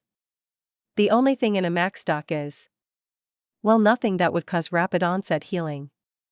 Those things are just adrenaline, and some never mind. It doesn't matter. It causes you to heal? Yeah, pretty quickly, just about everything but broken bones. I dash. Okay, you are staying the night. We are going to test just what a max doc actually does to you. Jesus, Motoko, kid. Rapid healing could have millions of side effects. Vic sighed, seemingly trying hard to resist ranting at me. It was sweet. If it made me a little ashamed. I knew it was safe, because gamer. But I couldn't exactly explain that to him. Sorry, Vic. I'm fairly certain it's safe? Testing. He decided, nodding, firmly patting me on the shoulder as he actually went to close off the clinic doors so no one could come in. Now. Kid, lose the leotard, it's a loss anyways. I have a medical gown here somewhere you can weed. Jesus, kid. He grumbled as he jerked his head away from where I was already peeling down my leotard. What? Just put this on. He rumbled at me as he tossed one of those backless medical gowns a patient might wear. Okay. I don't know why you are being weird, you are like 3 times my age. I snarked at him, only to earn a choked back laugh. Motoko, you're 14. I'm about 6 times your age. Wait, what? I'm 74, kid. He said as he wheeled back around on his chair to start strapping sensors to me. Wait. Was the reason Vic's dad energy was so intense because it was actually grandpa energy? Vic ended up holding me the entire rest of the night, running tests on my healing and trying to figure out why a max doc causes a healing effect. In the end, he had discovered a lot, and had more questions than he had before. But I had escaped. A quick call to my quadra had it drive over so I could head home, and I was gone. The apartment was quiet as I entered, and I immediately went into my room, thankful that June wasn't here, as I peeled my ruined leotard off and threw it into the bag I kept all of my damaged clothes. I would need to make sure June didn't find that until I fixed them or scrapped them. I took a quick shower to finish cleaning up, and then, once more suited up, I was in the living room with just the barest hints of sunlight starting to filter in through the armored blinds. What do I do now? I sighed, as I flopped onto the couch. I wasn't entirely satisfied with the situation with the kids. I really didn't want to deal with having any affiliation with some random street gang. Especially one that had been one step away from being wiped out for being too greedy. The kids were going to be a massive pain in the ass. I just knew it. And I didn't want to see them die. It was bound to happen. Night City wasn't kind to anyone. I shook it off. I could only be responsible for the people close to me. That's all. Just that. If the SLS get themselves killed, hopefully I won't ever know. I stood up, grabbing a bunch of my net gear from around the apartment, and headed out. There was one more thing I needed, and then I would go back to my new netrunning den.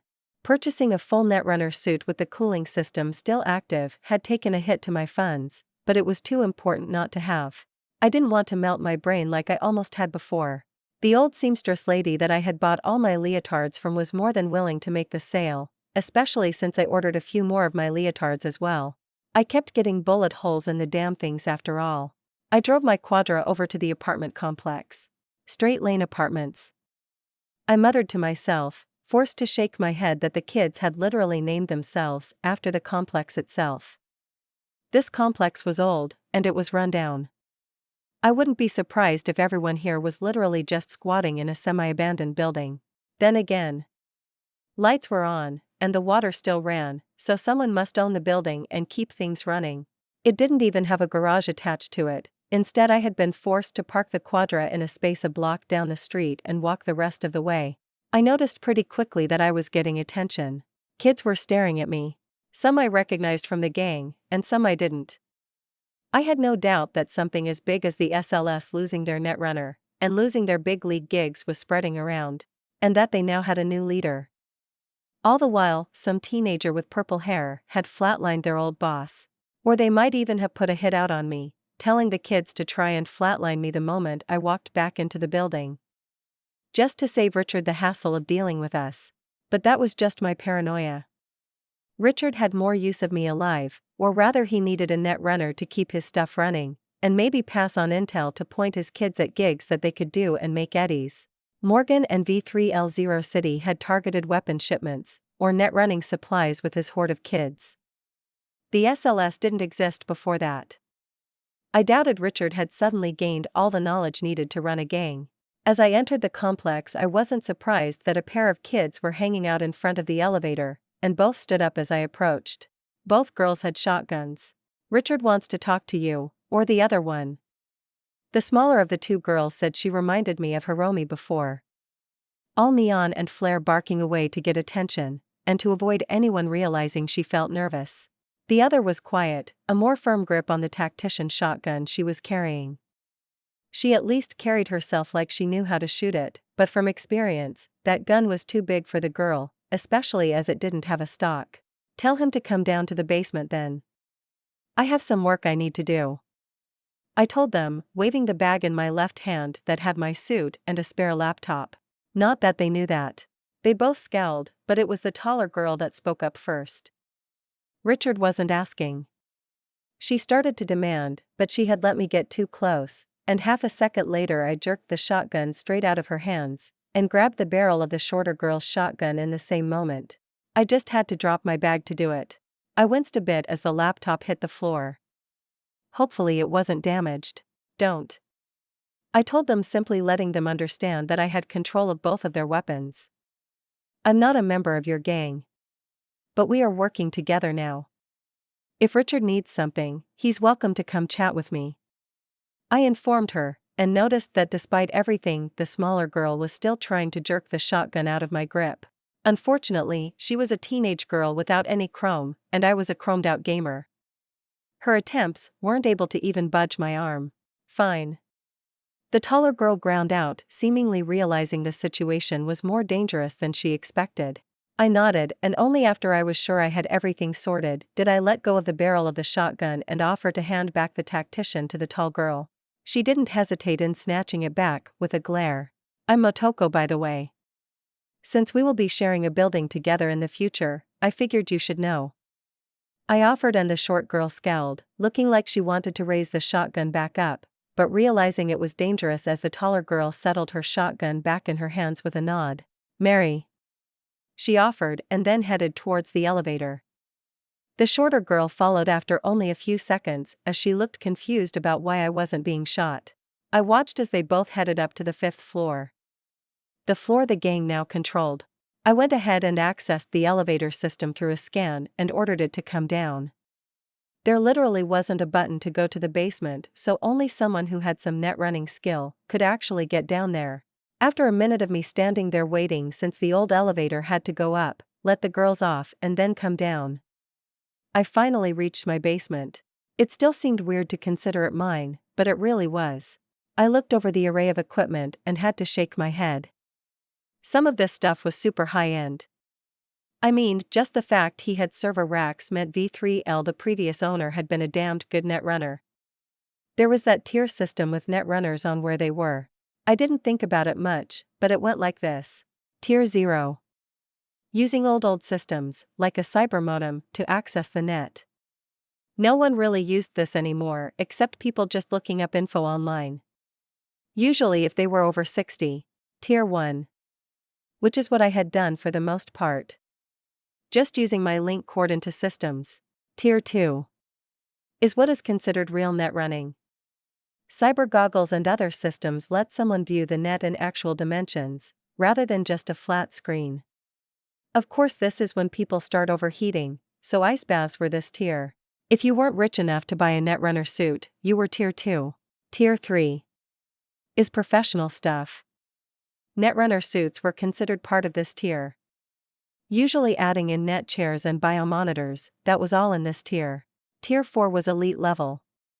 Server banks, potentially cryostasis chambers, and even direct blood cooling was all part of this tier, and was usually as high as someone could go without being a corpo. D3L had been around this level. The equipment he had left behind was expensive elite level stuff. And I wasn't about to stick my head into any of it, without doing a full checkup and wiping of basically everything. I would download all the data to drives for later look over, but no way was I connecting to his private server. He would definitely have some demon or black ICE in there ready to kill. But there was another tier. Tier 5 gear was the crazy netwatch stuff. Things like a full Chrome installation that basically adds everything the previous tiers had but into mobile cyberware, letting someone net run anywhere, and with better speeds and power. So I had a bunch of high-end stuff to start checking out. Thankfully, all of my net running skills meant I could actually do this. So I got to work. I connected my laptop into the server. Instantly it got attacked, and I sighed as it basically fizzled, shutting down. Yep. Expected.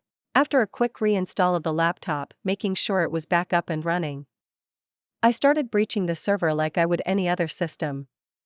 But since I knew how dangerous it was, I was using the skill from Ghost Touch to do it.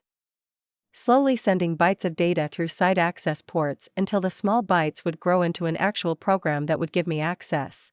Of course, I was interrupted long before I was finished. There was a beep going through the basement, and it took me a moment to check on the monitors along the wall that were connected to the security system that had been put into the complex. Richard was requesting access to the basement. Apparently there was a way to request access. He was standing in the elevator, an agent in his hand, and he was obviously waiting. I approved the request, sent the signal, and the elevator came down. Other than looking behind me at the monitors, I hadn't turned away from the server I was breaking into. Richard stepped out of the elevator into my basement with a certain confident stride as he walked over and stopped beside me. Richard. What's up? Mary said you wanted to talk? I asked, still distracted. There was a bit of data that I needed to send in through an infrared sensor that could take a few bytes, and it was a bit difficult to process the data right. I wanted to talk. To get to know my new chum. He skewed the way he said chum, obviously unhappy with the idea. I'm not your chum. Nor will I be. I don't have time or interest in joining your gang. I'm just someone who shares a building with you, and is more than willing to give you info from time to time on some good scores. I replied. We both know that isn't all you will do. SLS will crumble apart in weeks without income. I can't have my friends go and try to get protection money. This whole area is technically Valentino. But they don't care about small fry like us as long as we don't mess with their business. Can't do drugs, can't do a lot of theft in the area. Makes it hard to earn eddies. Well, talk to Hiromi then, she is the fixer type. I looked away from the server to meet his eyes. No, hold on. I muttered, pulling away from the server. It would hold for a while. As I did so, Richard watched, looking irritated and anxious. I can talk to her, the terms we worked out are fine, I guess. But she said you're the boss. Yeah, I'm sorta the leader of my chums, but I'm not your boss. I rubbed the back of my head. Here, take a seat, we should really clear the air, this whole thing was a mess to begin with.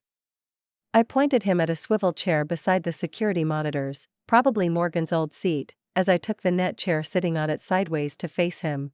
Listen. I took a job from Wakako. Your group's thefts obviously pissed some powerful people off. Wakako almost didn't take the gig, you were still small time.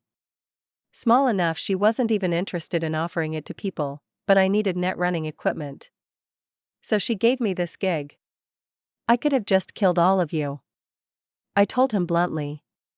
My chrome finger pointing straight at his heart. It wouldn't have been tough. Silent, loud, whichever. You are lucky that I don't like killing kids.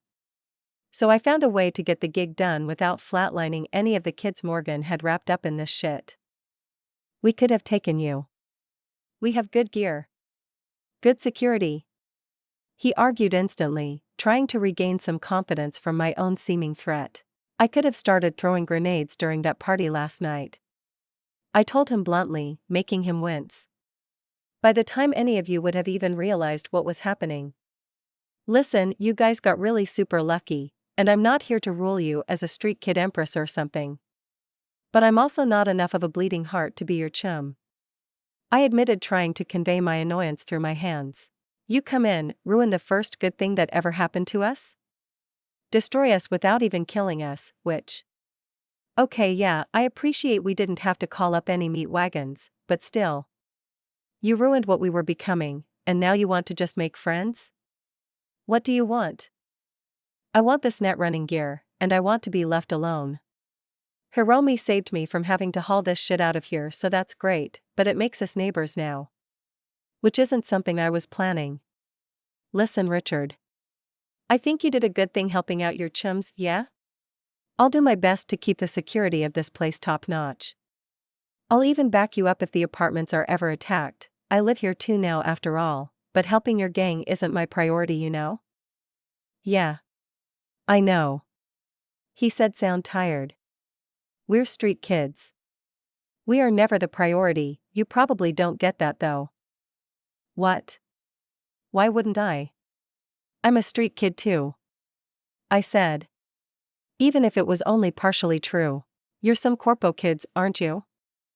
Nah. Just Hiromi.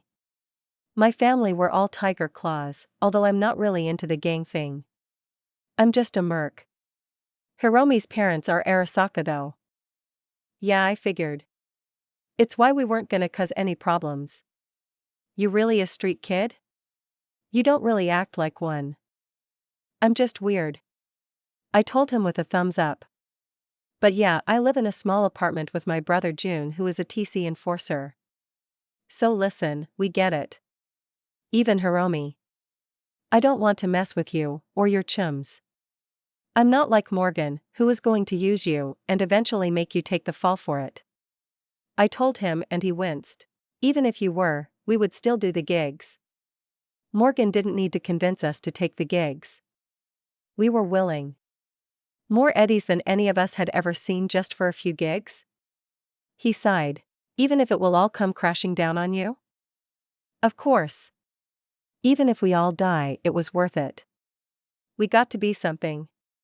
Made this city know that we existed. He said hotly, as if caring about your own life was wrong. Fucking Night City. Fuck that, I'm gonna live to 180. I told him with a shrug. But listen. I'm not going to interfere with you and your chums.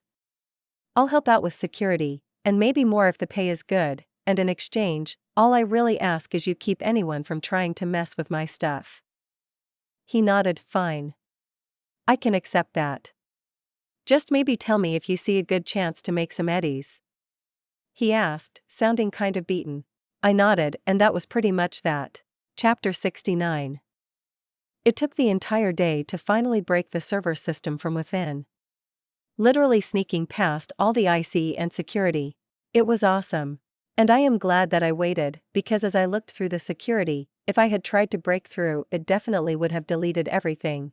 Instead, since I had gone slow, careful, I had access to all of the files. His net running information. His programs. He wasn't a programmer himself, but he had bought plenty of stuff. An array of demons and net running hacks were all there collected on the server for me to play with. So I went to work, first copying everything over to drives, and then doing a complete wipe of all the data on the server. I even went over the hardware itself just to make sure there wasn't a physical trap involved.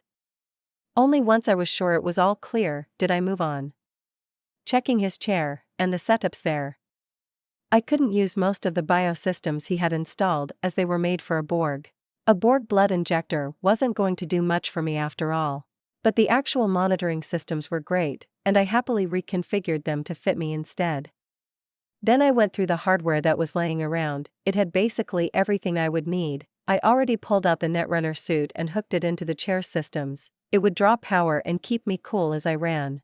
But as much as I wanted to jump in and get started, the basement still had plenty of other things I needed to go through.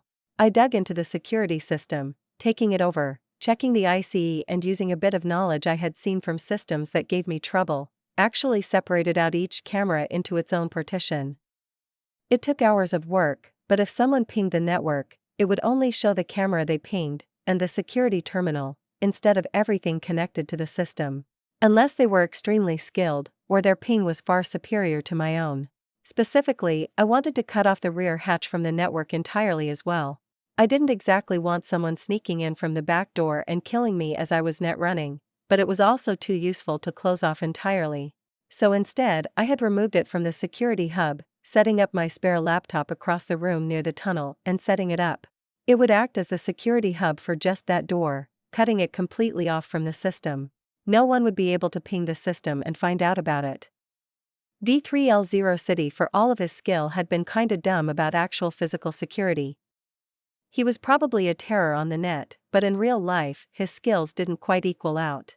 I went through the elevator security protocols as well, completely co-opting them and even setting up some ways to activate the elevator if I wasn't around. I wasn't a shut-in like V3L had been, and my chums might need to come down here for some reason. So I had sent them a security key that would send the elevator down to the basement. I wasn't going to give it to Richard though. It wasn't that I thought he would kill me or something, but he could come down here to steal something. It's not like we were chums or anything, despite the agreement he had made with Hiromi. Then finally, after going over all the equipment, I was ready to net run, which is when a beep distracted me. I had just gotten a text. Well, I would be ready if June hadn't just asked where I was. So I locked everything down, headed upstairs, and drove home. Tomorrow I would net run. June had listened to my story about what I had been up to with wide eyes. Motoko. You took over a gang? No. I just beat a gang, and then Hiromi made a deal so they don't mess with my stuff. And I'll give them some gigs if I find anything while net running. Not the same thing. Motoko, you took over a gang. I really didn't. I denied, but to my surprise, June reached over and pulled me into a hug. Look at you. Leading a gang and everything. Oh.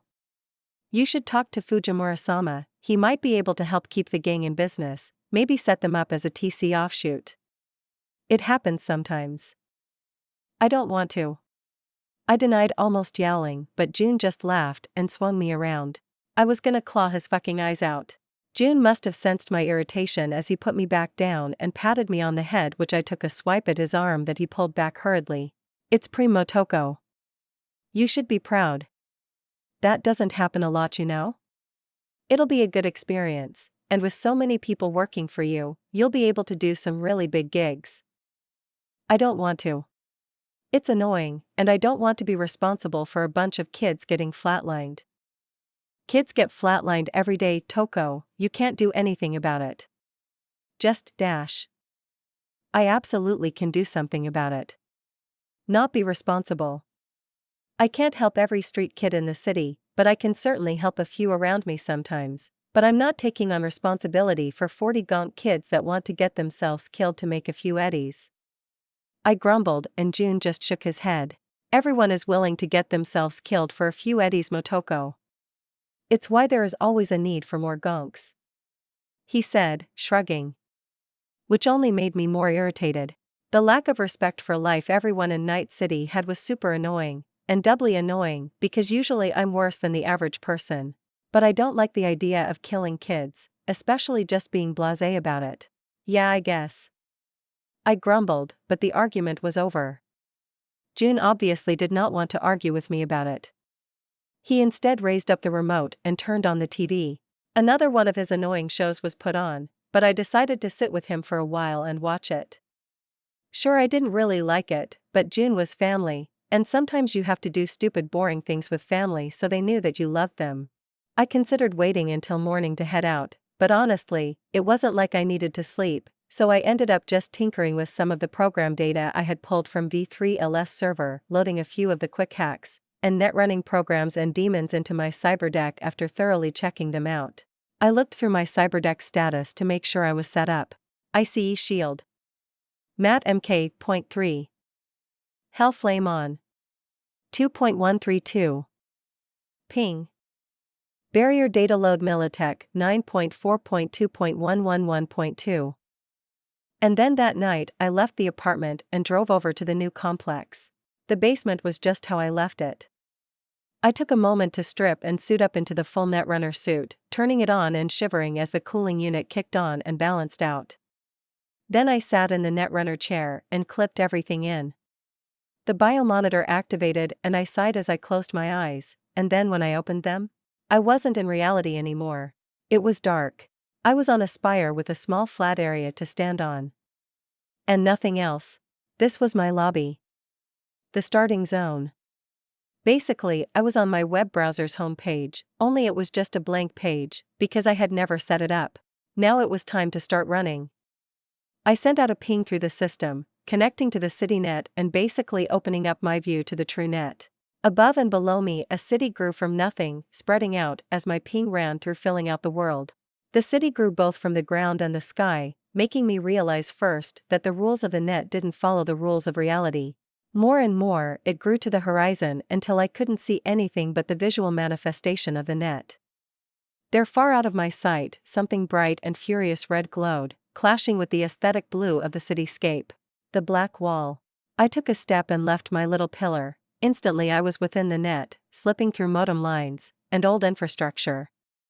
I walked through the security that V3L had set up to protect the apartment complex's local net. It was less leaving a space, and more walking out of the castle walls. Onto the streets of the net. Information flew past at a rapid pace. And yet, as I looked at the almost video game-like visuals all around me showed me I wasn't alone. Every once in a while I would see a splash of foreign color, and it would be another Netrunner. Their blank bodies only had the face visible, everything else was a sort of faded human shape. They were running down the streets, although they rarely looked like they were physically moving. Many ran around with futuristic vehicles, or on the backs of exotic animals. But they paid me no mind. I didn't have any sort of movement program. Relying instead of handshaking through different servers and systems as I moved along. They could skip the Ks on the back of their mounts. I was the peasant on foot, needing to greet each gate guard to get passage. It was fascinating. A different world entirely. As I looked around, I realized what it meant to be a Netrunner. Each server, or network, was a building. Hidden things were literally hidden, potentially under the ground, or in out-of-the-way spots. It was like a massive virtual dungeon, with safe rooms, traps, monsters, and loot. I understood entirely why so many people became obsessed with it. It was also dangerous. As I walked along, I could see alleyways that glowed in more sinister colors of secure areas. Plenty of places had powerful ICE, with big warnings to stay away unless you had a passcode. The warnings were often fences, or walls. Physical barriers to entry. But they weren't physical. It was all a representation of the net given form and shape. It was all so very, very interesting. I couldn't help but feel like exploring, so I headed towards one of the big buildings I could see that was open. A local net, not super secured. As I both walked into the building up the stairs, and slipped into the server, I quickly discovered it was a server for Megabuilding, H4 to be precise. I slipped into the local net as easily as stepping into the server. It had no security blocking anyone out, but inside was a riot of noise. Ads and information everywhere. I looked up. Just like the mega buildings, this representation was a hollow building. A massive open space in the middle, and as I looked upwards, there was simply nothing but more mega building, going up and up and up practically infinitely. Every person that had ever lived in the building, every account, every person that had ever spoken to the corporation in charge to potentially rent every lick of data stored here. Data that was made for them and stacked up higher and higher. "The fuck you doing?"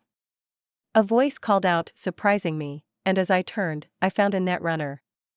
The man looked a little statusy, He was obviously using lower-end parts, but he was here. Like all netrunners, his body was a weird sort of colorless body shape, the only detail their head stood out. A netrunner here. And this was probably his home turf. Just looking around. Never been into a megabuilding server before. Well, fuck off. This is my net space, and I know you don't live here. No, I don't. I'll be gone as soon as I'm done. I offered, but that was the wrong thing to say, because a moment later, he raised his hand, it distorted in static and data, and turned into a gun. It wasn't a gun though.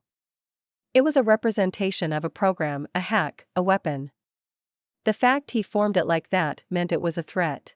My normal quick hacks wouldn't have done much here. Maybe shutting down his optics, but I bet it would be really hard to get it working on him here, but luckily I had come prepared. I accessed the new programs I had installed from V3L. The assault was sudden, but unlike when I had been nearly instantly hacked even through my defenses by V3L, this guy wasn't on his level.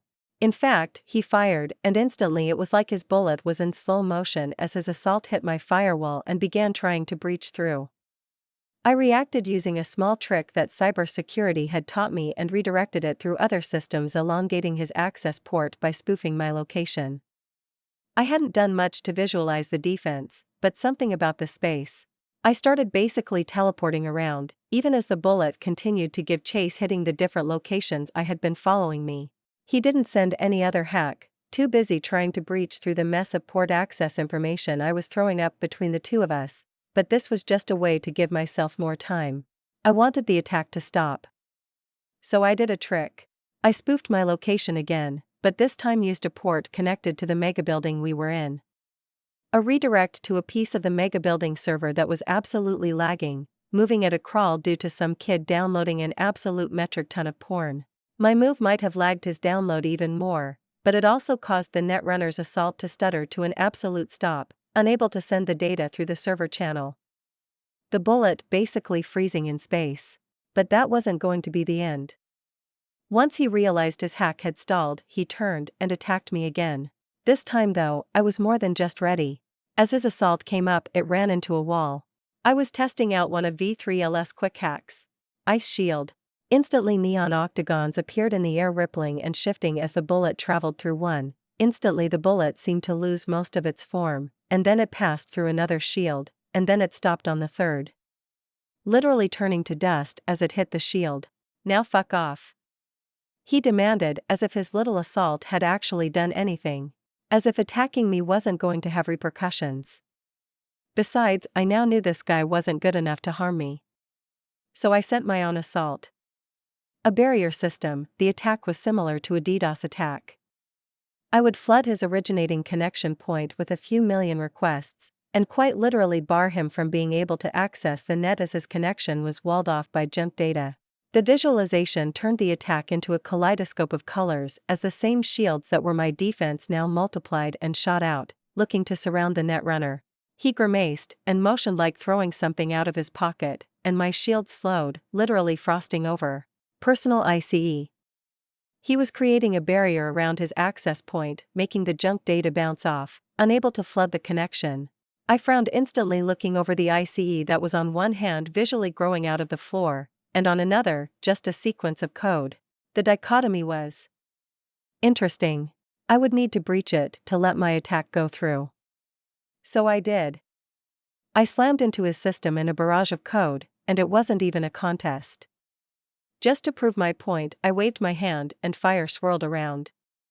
The ICE shattered in moments, causing my barriers to speed up and then lock into place. Hell Flame. A completely pretentious name for a breaching program that devoured data, trying to annihilate it into a gibberish mush. His ICE hadn't been strong enough. It shattered under the dual assault. UBI- the netrunner was cut off as his avatar distorted and sparked out. He had disconnected before the barrier could kick him out of the megabuilding lobby. Probably worried that I would have pushed something dangerous through with my advantage.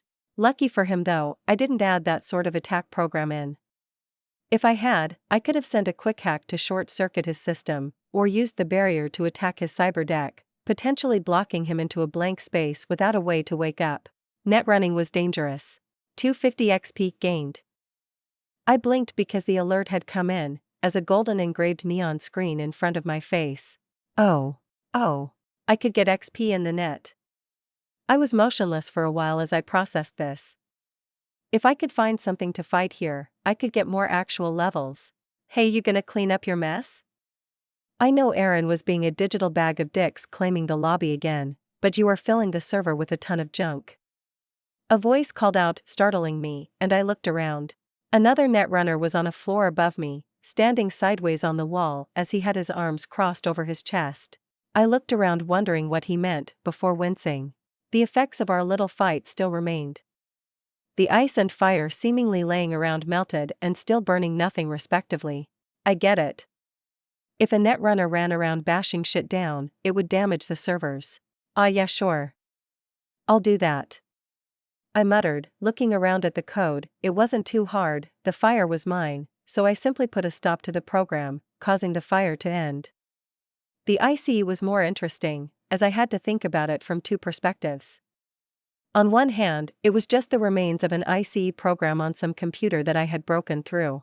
On the other, it was digital clutter. In the end, I just sent the remains of the program to my own recycle bin. The reason I had been able to break it so easily was because it was an old ICE version, so I didn't really need to look into it, but it was interesting that I had basically stolen the program. Well, copied it. Sorta. I had technically caused the original program to eat itself, which had broken it, but I could still copy data from the net into my own system. Actually, I could do that a lot. The server that V3L had was exactly that. A repository for data I found while net running. Thanks. Now, unless you are here to do something, can you get out? You are claiming a lot of server resources with how active your connection is. The netrunner said to my surprise as he sort of pointed at the exit. Ah. I'll lower my bandwidth, I'm just looking around. I told him, as I did just that. Reducing my upload to the megabuilding server. Sure, everything got a bit laggier, but in exchange, I wasn't using up much on the server anymore. Sure, do what you want. He mumbled and then started walking sideways along the wall. Weird place. I left not long after. The megabuilding server had a lot of pretty boring data. Although I did check in on David Martinez, this was his apartment building after all. Their rent was a bit past due, but otherwise they were good as far as their data said. The management didn't have any issues with them. David's position as an Arasaka student actually gave the family a good bit of leeway. No apartment manager wanted to piss off a future Arasaka officer. Then I was out in the wilds, and there was only one more place I could think of to go see. It took a few moments to handshake through a few servers before I reached the Kabuki roundabout server. As I entered, I couldn't help but smile, because it looked almost identical to the real-life place. As I looked around, I noticed it was actually really busy on the net, and not just through normal traffic. Netrunners were hanging around. I guess I had been right. With the dewdrop-in being in the area, obviously this would be a netrunner hangout. I walked around enjoying the aesthetic setup. Since this was a netrunner hangout, it had actually been set up for them. Places to sit, private rooms, booths selling and hawking gear, which was just data. I realized that what I had seen of Yoko's dewdrop-in had only been a far lesser half of the truth. This was the real dewdrop-in. An entire server architecture taken over to be a netrunner hangout. I noticed an array of netrunners hanging out around a table. In the real world it had been an eatery, a place to eat after buying some food, but here, it was covered in a jumble of objects representing programs and code that the netrunners were each seemingly bartering for. But to my surprise, they were definitely more my age, maybe a few years older, but still teenagers. Their faces weren't high definition. Some moved as if there were only a few points of control, meaning they were using old net goggles and gloves to interact with the net instead of a full dive. The fact they weren't elites was perfect. It meant that it wasn't as awkward as I approached, stopping far enough away not to feel like I'm intruding. Excuse me? Yeah? The first one that responded was a girl turning to look me over with a very awkward movement, her entire avatar seemingly shifting along with her head, going from sitting at the table to literally turning an entire 180 to face me. Whoa, look at the fidelity. What are you running? Another of the teens asked, but I ignored him for a moment. I'm new in the area. Was wondering what everything is. I asked, and the table had a flurry of quiet messages sent between the teens. It was funny, watching them communicate like that was very similar to watching someone whisper between each other in the real world. Only I could see the lines of communication opening up and connecting the group together. We'll help out, but not for free. The first girl uttered, but the boy sitting beside her suddenly sent a program that, well, it was like a nudge. He even made a motion with his avatar, just to stop her. First rule of the Kabuki round server. We offer advice, for free, but help costs info. He offered, cutting off the girl who huffed but nodded at his words. Oh great. I'm just wondering where everything is, I guess. I'm mostly just looking around. Well, that I can do. He said, and I got a quick file offer. After checking it over, I opened it to see basically a list of different IP addresses, each with a name right next to it. That's everything public here on the server. There are hidden areas, but that isn't an offer to try and find them. If someone wants you to access the sub-servers, they will invite you. Otherwise be respectful, no attacking other runners here, and you'll be fine. That is a real warning, by the way. Yoko keeps a horde of security demons hanging around. He mentioned, pointing up, and I noticed them. Demons. Monsters, mostly looking like demons, hung around the roof of the roundabout, like gargoyles, waiting to protect the server, and I suppose anyone that was attacked. Cool. Cool? Geez, are you like some grandma running a kitty avatar? The girl asked, and I couldn't help but pout at that. No. Cool is just cool. I'm bringing it back. I argued, only to be instantly laughed at. Sure you are. Anyways, hey, I appreciate the help. I told the boy, who just nodded, and I hurried away. Not wanting to talk to the bunch of teenagers anymore. Now that I had the IP and description of what everything was, I could look over the building and see what rooms attached to what IP. Man, this was so cool. Obviously the first place I went was the one I was most familiar with in the real world. The Dewdrop Inn. I didn't use the IP to sort of travel to the inn. Instead I wandered the roundabout, walking up the stairs and around until I reached the door. As I touched the door, it accepted my handshake protocol, and I was in. But it wasn't the Dewdrop Inn that I knew from the real world. A technological rave of music, sound and netrunners was everywhere. The Dewdrop Inn was a fucking netrunner club. I stepped down the steps leading to the dance floor and noticed that a few netrunners were actually dancing together. A few were even connected, bridging their avatars together into a private connection. Oh my. I looked away. Even if the avatars were simply dancing to the music together, more than likely going through an automated dance routine as their actual consciousness did. Other things. The place wasn't packed, but it was full. A few of the booths around the edge had small groups, or even a few solo netrunners, just hanging around. This whole place was so surreal. A mixture of the normal and the digital mixed together. I slipped onto a table, to just take it all in for a while. Chapter 70. Well, well, well. About time you wandered in here, kid. I turned at the sudden voice, and to my surprise it wasn't who I thought it would be. Or maybe it was? The voice had been Yoko, the owner of the Dewdrop Inn. Or at least the person that was always at the counter, but the avatar? That wasn't human. Instead, a massive woman stood before me, or I guess I should say a kitsune.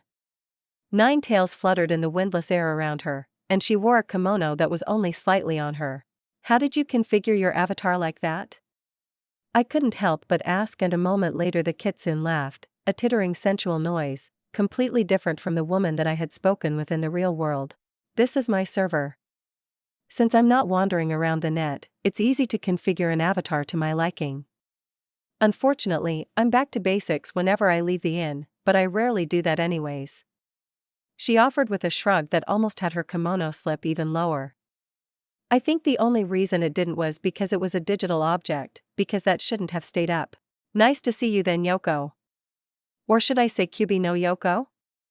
I asked, and her face brightened up in a delighted smile. Huh. You know a bit of mythology, good. She said, smiling brightly in a way the normally unemotive woman never had in reality. Come on, kid. I know this is new to you, let me give you a bit of a rundown. I also have some questions for you. Like, how did you get V3L0CITY's rig? I had been about to start following her without a care, but I hesitated when she revealed that. She noticed as well. No worries, kid, no one is going to want revenge for that dickbag's death, call it just curiosity, she offered, waving the fan in her hand, she gesturing me to follow. I did. Yoko might be a bit different here, but that didn't mean I was going to suspect her of attacking me. She led me out of the dance floor and up a pair of stairs made of nothing but light up to the second floor where there was only one door, but as we approached it blurred from a blank-looking door into an ornate set of shoji. This is my private lobby. There are a few others, but I don't give up server space for nothing, but come on in. It's secure, we can talk. She offered as the doors slapped open and we entered into. Well, it was a neon Japanese shrine. Once the door sent me a handshake and accepted my entrance, the room I walked into shifted. Instead of a set of shoji, I was walking out from under a large red torii gate into the open space of a shrine. Other than the lights all being neon colors, and the aesthetics very focused on foxes, the place looked like Earth, sorta. Neon stars in the sky, a big glowing moon above, and everything looked more realistic than I had seen elsewhere. I spend a lot of server space making sure my lobby looks good. You like? Yeah, it's cool. I replied, looking around as she walked over to a picnic set up under a sakura tree, dropping neon pink flower leaves onto the area. Yoko definitely had a theme. So whenever I saw you at the inn, this is where you really were? Mostly. I have an expensive cyber deck that lets me dive while still being active. I mostly have to focus on one or the other though. She replies as she waves me to a seat. So Motoko, this your first dive? How are you liking it? She asked, and I blinked at the sudden surprise question.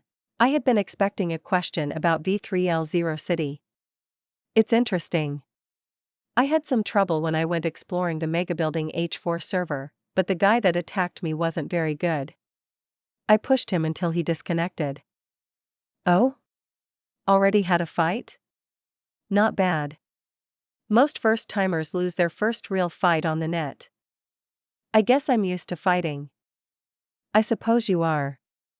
I heard about V3L0CITY's death. He was well known in the Netrunner community. But not well liked. He did have a lot of information.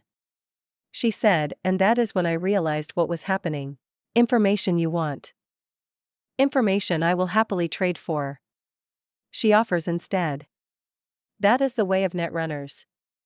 We trade information for information. Of course, that implies you have his server data? You are running off his hardware, and I can tell you have some of his hacks stored. You can tell that? I asked, surprised, looking at myself in shock.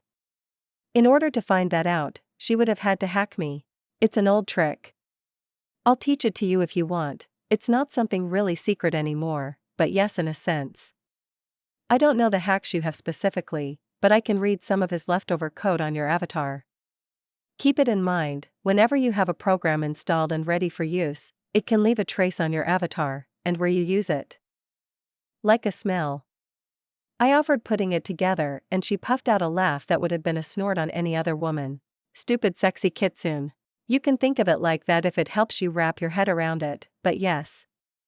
Such things can be tracked. I'll teach you a bit about it, but first. Do you have his server data? I do. He had a kill switch on the data, but I bypassed his ICE and disabled it. I saved everything and wiped the server for my use. Brilliant.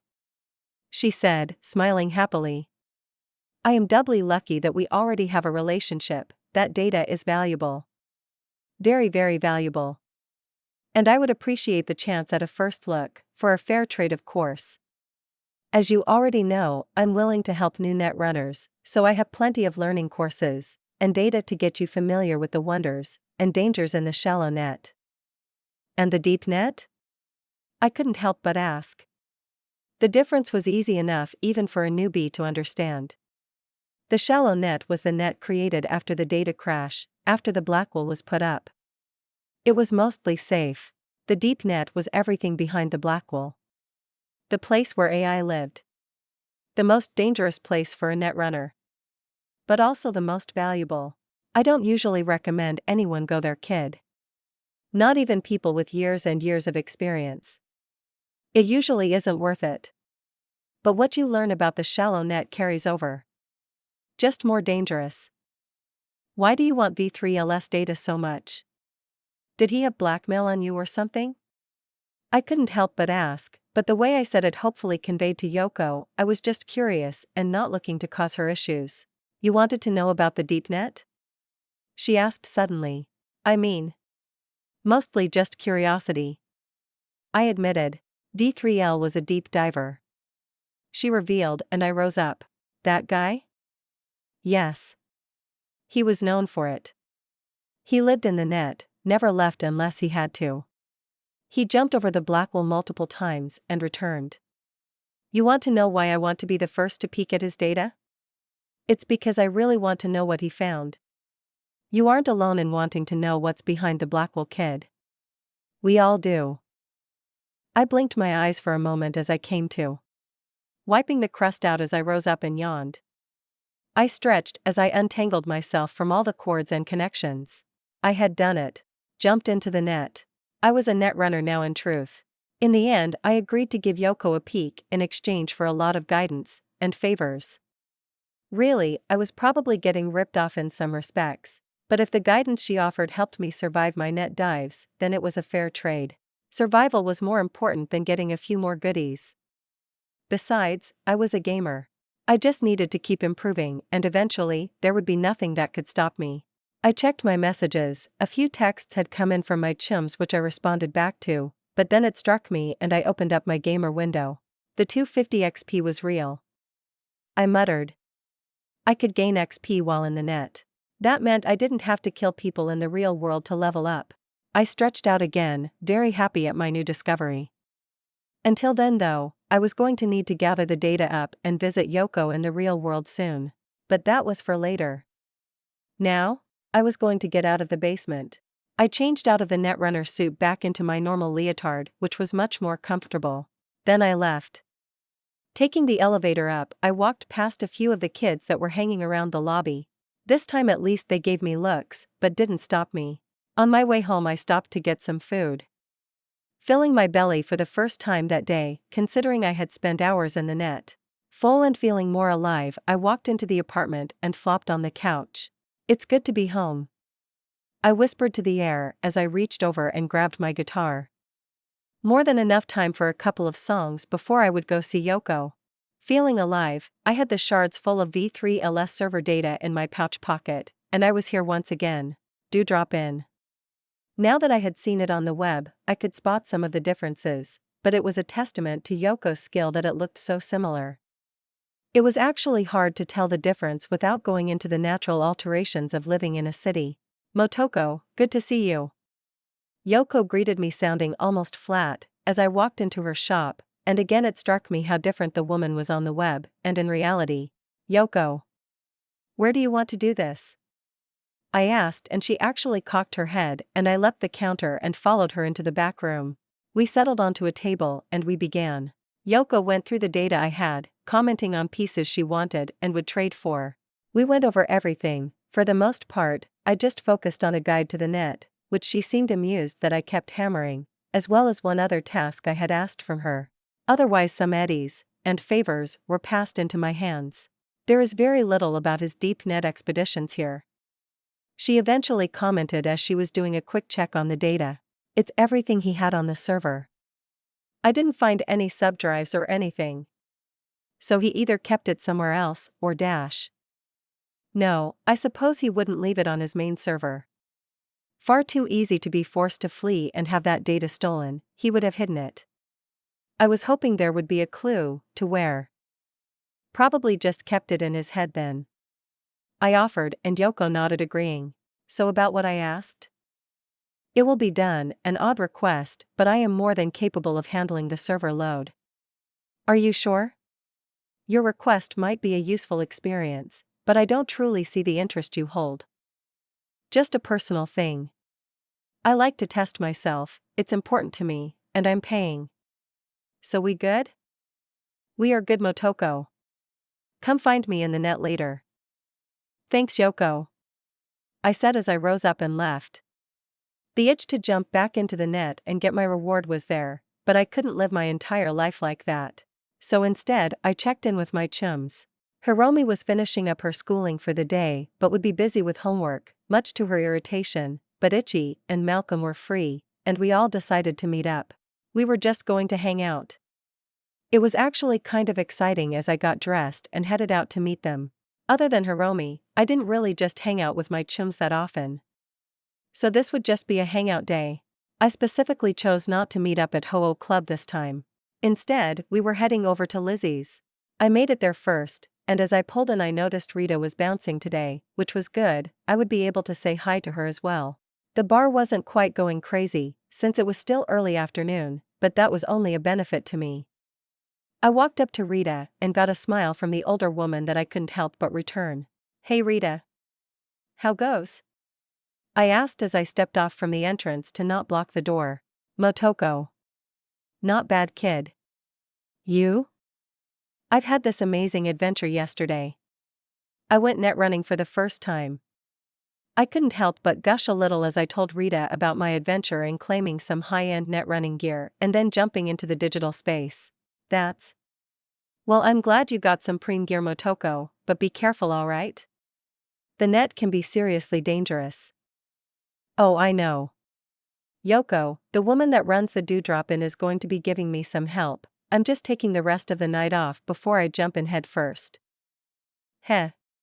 Well, I can't help much myself, but the Mocs have a few runners that work with us. If you ever end up in trouble, let me know, I can put you in touch."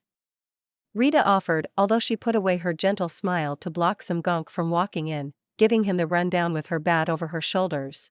I barely kept the smile off my face as Rita went full aggressive Mocs bouncer on the guy before letting him in.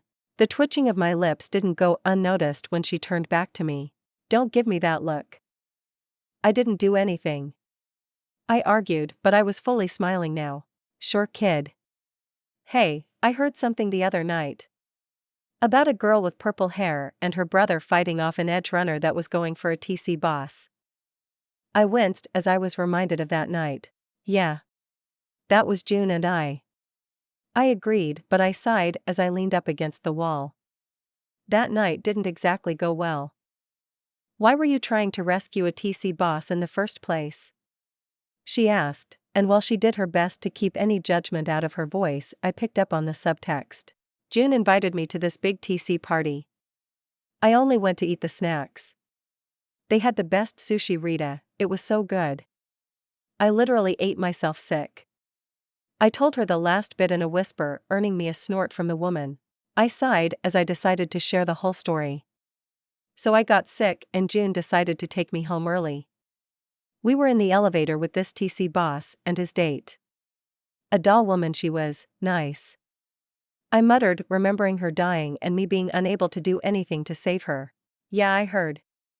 Cassie wasn't one of ours, but word gets around." Rita offered, and I scowled, because that was the first I had even heard of the woman's name. Cassie? I never got her name. We were ambushed as we stepped out of the elevator. Something twigged me, and I dropped June and I just in time. This crazy Borg opened up with an LMG. I revealed, scowling. In the end I locked his gun with a quick hack and he didn't like that. Kicked June and I around, and we ended up fighting him. I kept having to jump in so June wouldn't die.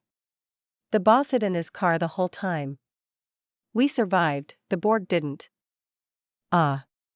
So it wasn't that you were guarding the guy, you were just there, and the guy attacked you too. Rita muttered, nodding along, seemingly more relaxed. Yeah, it's awful. Everyone is going to think I'm back in with the TC. Even June mentioned that a lot of the bosses are super happy with us, I'm owed favors and shit. As if that has any value the moment they don't want me around. Rita reached out and gripped my shoulder. Sorry, kid. It's fine. Just annoying, but I'm not here to complain about shit, my chums and I are here to hang out. Plus I have a BD one need them to see.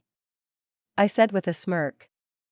Hiromi wasn't here, but I would give it to her afterwards. Malcolm would get a kick out of it after all. I spent the next 10 minutes just hanging out with Rita outside the club, a few of the other Mox bouncers coming over to join the chat, but they didn't interact with me much. I was still an outsider, despite what I had done about Jotaro. It didn't bother me. The Mox may be one of the better gangs, but they were still a gang, and they were changing with the years, growing less focused on helping people and more on their own self-interest. Just the way of things in Night City, I guess. But finally Ichi and Malcolm pulled up, thankfully not in Ichi's big truck. Instead, they were driving Ichi's grandmother's car. Or at least I was pretty sure that was how it worked. The old Thornton Galena's engine sounded a bit rough, but it drove. They parked and then stepped out, wearing nice clothes. Nicer than I was used to them wearing. They had obviously been shopping, buying some extra threads to really show off. I thought it made them look like they were trying too hard, but if they wanted to spend their eddies on clothes, I wasn't going to judge. I literally spent a lot of eddies on leotards for my cosplay outfit. So I really had no room to judge. Ichi! Malcolm! I called out, and as both boys approached, although Rita had shifted back to her bouncer persona, Motoko. Here we are. Still don't know why you didn't want to hit the each other club. Ichi offered, looking a little nervous, but I shook my head as I linked an arm with his and Malcolm's. Don't worry about it. Lizzie's is great, and honestly it's bigger and quieter. But they opened the upstairs Motoko. I wanted to hang out in the new club area. Ichi whined, but I ignored him as I dragged them into the bar, Rita rolling her eyes at the entire situation. In the end, we took a side room booth, and I was even a good chum and bought the first round of drinks. Although both boys looked like they wanted to scan the BD list.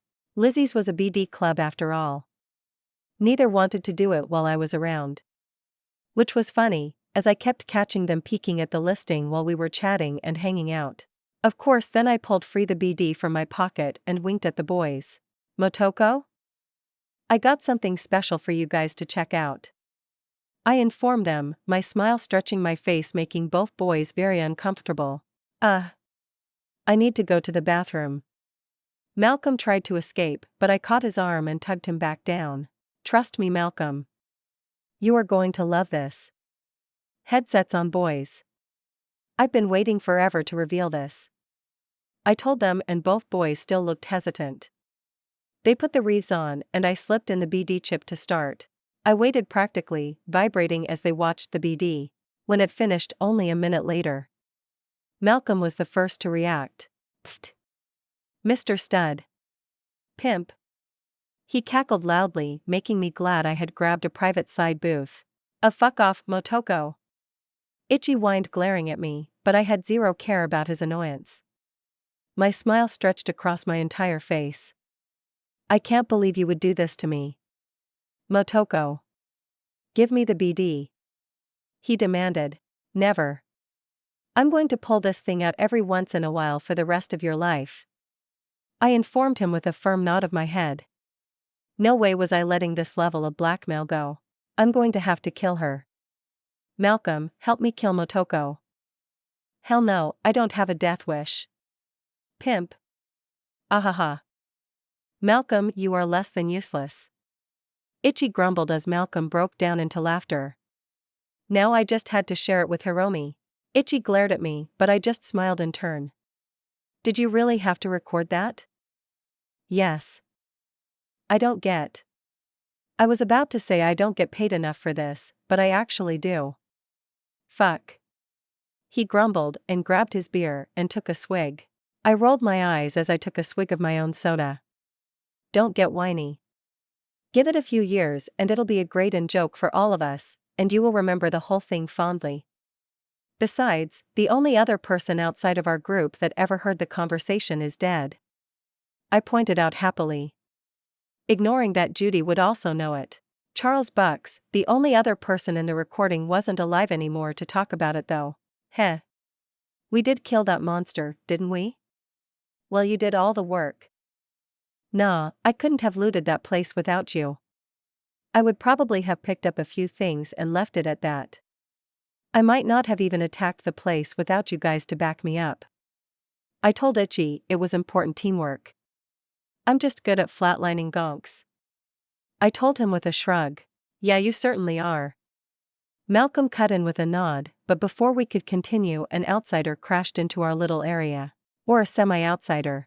Motoko. Rita said you were here. Knox offered, gasping a bit as he caught his breath as he smiled at me as he rested against the entrance of the side area our booth was in. Hey Knox.